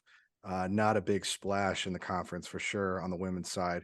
Dayton is down at 248, which actually isn't terrible considering their winless record. They've I guess played a halfway decent schedule. And then Bonaventure, they always play a horrible schedule. They're 3-11 against it, and they're 306 in the net. UMass was picked to win the league. They're the clear number one heading into A10 play. LaSalle was picked second, dramatically underperforming. I said it wrong before saying they were overachieving, but yeah, they're underperforming. And then the other ones are kind of disappointing. VCU was picked fifth, and Dayton was actually picked 10th. So even in their first year with a new coach, they kind of were expected to be at least a little competitive. Duquesne and Richmond were picked 9th and 8th in the league, and they're currently sitting 4th and 5th in the net rankings. So they're overachieving. SIUE technically is as well. They were picked 12th coming into this year, and they're 9th in the net rankings. It makes you wonder if they hadn't let a few of those games get away, kind of where they'd be. So we'll see. But like I said, in terms of being a multi-bid league this season, basically the only way I see that happening is UMass dominating the league and then losing in the conference tournament, maybe even the conference tournament final, depending on how things break in other leagues. They would probably have to go like 17-1 or something like that in the league and then make the final. So they'd really have to run wild in the conference. I don't see everything breaking in their favor that way. They probably want to win the conference tournament, but regardless, that's the only shot this year to make it a multi-bid league. Interesting with Dayton. I'm just looking through their non-conference schedule because I know nobody else finds this interesting but myself. And you probably. Dayton, 9-point loss at Providence, 4-point loss in OT to Illinois State, who SIUE beat handily, I believe. Akron, they lost by 16. Northern Kentucky, they only lost by 4 in two double overtime. Ole Miss and Kentucky, they got the doors blown off on. Ohio, they lost by 1. Florida, they lost by 4. Fairfield 7. And then Toledo, doors blown off. But I mean, so they very well could go 500 in the league. Yeah, I mean, exactly. Who knows? Exactly. Women's basketball is insane. Let's talk about volleyball. The head coaching candidates, and these are just like off the like just kind of, and to be fair, we did get some of this from, there was Billikens.com who mentioned, I mean, I had one of them on the radar already, but they mentioned, I actually didn't know that they were the interim head coach. So thank you for giving us that information. And then from an unnamed source in the volleyball community here in St. Louis. Right. Head coaching candidates. Purely speculative. Speculative. For fun. This is, playing with fake money. It's for entertainment purposes only. And Cordes would be my first call. And I tell you what, this would be an absolute bonkers retread, but I'd be here for it. Louisville is her alma mater and hometown. She was SIUE head coach in the mid to late 2000s up until about 2011. And then she went to Louisville, where Louisville is her alma mater, and that was her dream job. She played for her dad at Cincinnati before she took the Louisville job, and before she took the SIUE job, she was an assistant at Illinois. She, again, like I said, assistant coaching experience at Indiana and Illinois, and she's been involved in both club and USA volleyball in a number of capacities since. You know what? This would be my first call. It would take a massive amount of pride swallowing for Chris May to make this call. I understand that completely. And honestly, I would make this call for 2 reasons, Pete. I would make it to see if she wants to coach. And if coaching is off the table, I would bring her in as a hiring consultant for this job. Nobody knows what it takes to win here better than Ann Cordes. Yeah. Absolutely nobody. Ann Cordes did it here. She took us to 3 NCAA tournaments, I believe, 2 or 3. Yeah, 3. 06, 08, and 09. Yes. And she should have probably done better in 09 had it not been for Sally Warning going out with an injury before preseason. We had no middle blocker. Andrea Beatty, she is currently the interim head coach at Denver, former outside hitter for SIUE and Missouri State. She left after Ann left. She was recruited by Ann. She joined Denver this year after stints at Syracuse and UTEP. She's really been on a very fast rise through the coaching ranks. She's the interim head coach at Denver due to the Denver coach being diagnosed with cancer. That's again per one of our friends over at Bills.com. She coached Borgia High School for 4 years. Program was really successful, Pete. Multiple Final Four appearances. 6 players went on to play in college. She was A-10 Rookie of the Year at SIUE and first team all-conference as a sophomore before transferring to Missouri State. Pete, this is where we get down an interesting path. I think we talked about this a little bit, Pete, and I think one thing I see from this team, and we had a player's dad reply to us that this team needs to win now, and I just don't buy that. This team is at the bottom of the barrel right now. As far as this is about as low as you can allow this program to go in the A-10 with the funding that it gets. This is absolute rock bottom for a program with this funding. Which is to say they've been finishing in the 3 to 5 range every year. So it's basically a low ceiling, high floor program, if you want to call it that, in terms of the A-10. It's just hummed along at this mediocre range forever. Yes. For a decade.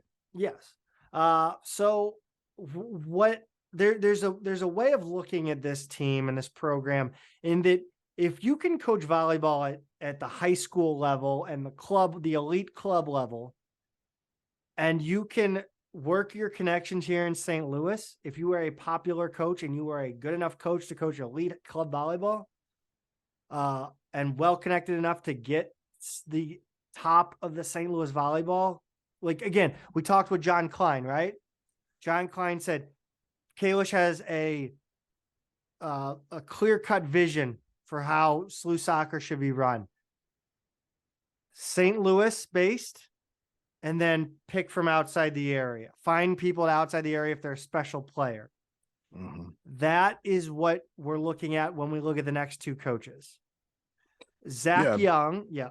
Sorry, go on. Well, I mean, I think what's true is that St. Louis is a good volleyball community. Like, Yes. there's a lot of talent that comes out of here. There's a good culture there. It's a small community, and a reason why it's possible for a coach who's not a college coach to Mhm. make that leap is because of kind of the smallness of the community, the specificity of the sport. Mhm.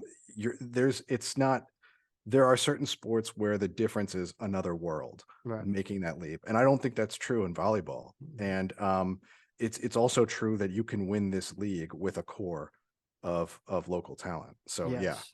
sorry to jump in. No, you're good. Zach Young, Lafayette girls volleyball head coach. He runs Cutting Edge Volleyball Academy. He won 6 straight titles with Lafayette and has put a ton of players in college. We've heard the program called a dynasty and that his players love him. He has a player who is looking like a big-time recruit, daughter of former Rams player Will Witherspoon. 7 years with Missouri Thunder. And that's not the same as Rockwood Thunder. College assistant experience at Westminster and Lindenwood. He played in 3 national championships at Lindenwood. Again, high school club background, Jody Fowler, Eureka girls volleyball head coach, Rockwood Thunder, and Lafayette boys head coach. 16 years of club coaching experience, 18 years of high school coaching experience, college assistant experience at Texas A&M Commerce and Maryville. We're told her players love her. She gets a ton of respect from fellow coaches. She gets players to play incredibly hard for her. She could likely recruit the region very well, and there's enough talent around here to win the A10 yearly, as you mentioned. She has a former player killing it at Auburn, a current player committed to Ohio State, plenty of others in the high school and college ranks. I know there was a local player playing for, was that Ohio State? Or what, in the national championship game? There was a girl from St. Louis in the national championship game. It's a name that it's a last name. I saw, because I know that we have people that we follow. The same person who sent us the list tweets about it all the time. Tweets about volleyball all the time. And then finally, this one is more of probably what, again, goes with the Andrea Beatty. This is kind of in that tier. Alyssa DeRico. Alyssa DeRico is the associate head coach at Dayton. Been there for a long, long time. At Penn State, she became the only player in D1 history to win 4 national titles. She actually played against the Billikens in 2009 in Chaffetz Arena with Penn State, a game that Penn State won 3-0. That was the year after SLU beat Stanford 3-1. That's right. Played professionally overseas, assistant experience at Louisville and Georgetown. Again, experience under Ann Cordes too, I believe. Involved with USA Volleyball in numerous capacities. Junior Volleyball Recruiting Association D1 advisory board member. Dude, I think this is it. This is the one you want to grab. I think this is likely May's first call. Again, it says on the job posting, head coach, but that's the laziest job posting ever. That is an HR requirement job posting, as you mentioned. Yeah, you post it, but then you actually pick up your phone and start making calls. Yes. Again, I asked how many Division I head coaches have been the result of submitting a resume, right? via like a job posting on Indeed. Alyssa DeRico. This one is right in the alley. She knows the A10. she knows the Midwest too, Louisville. But I really would like to hone in on that St. Louis area and grab somebody like Jody Fowler, somebody like Zach Young. Again, you bring back Andrea Beatty. Andrea Beatty's got relationships. She's going to know these people. Like, if she can get them to, bring, again, St. Louis has so much talent, Pete. Yeah, and with the first four we talk about, it doesn't feel like this would necessarily be a stepping stone job the way it probably would with the last one we mentioned, who doesn't necessarily have ties to St. Louis. I don't know, could be wrong, and who knows what people want and where they are in life and all of those things. But certainly I think these are 5 names that are all intriguing, that all could make sense. Yeah. And that all have some potential to to make this a program that competes for the A10 every year.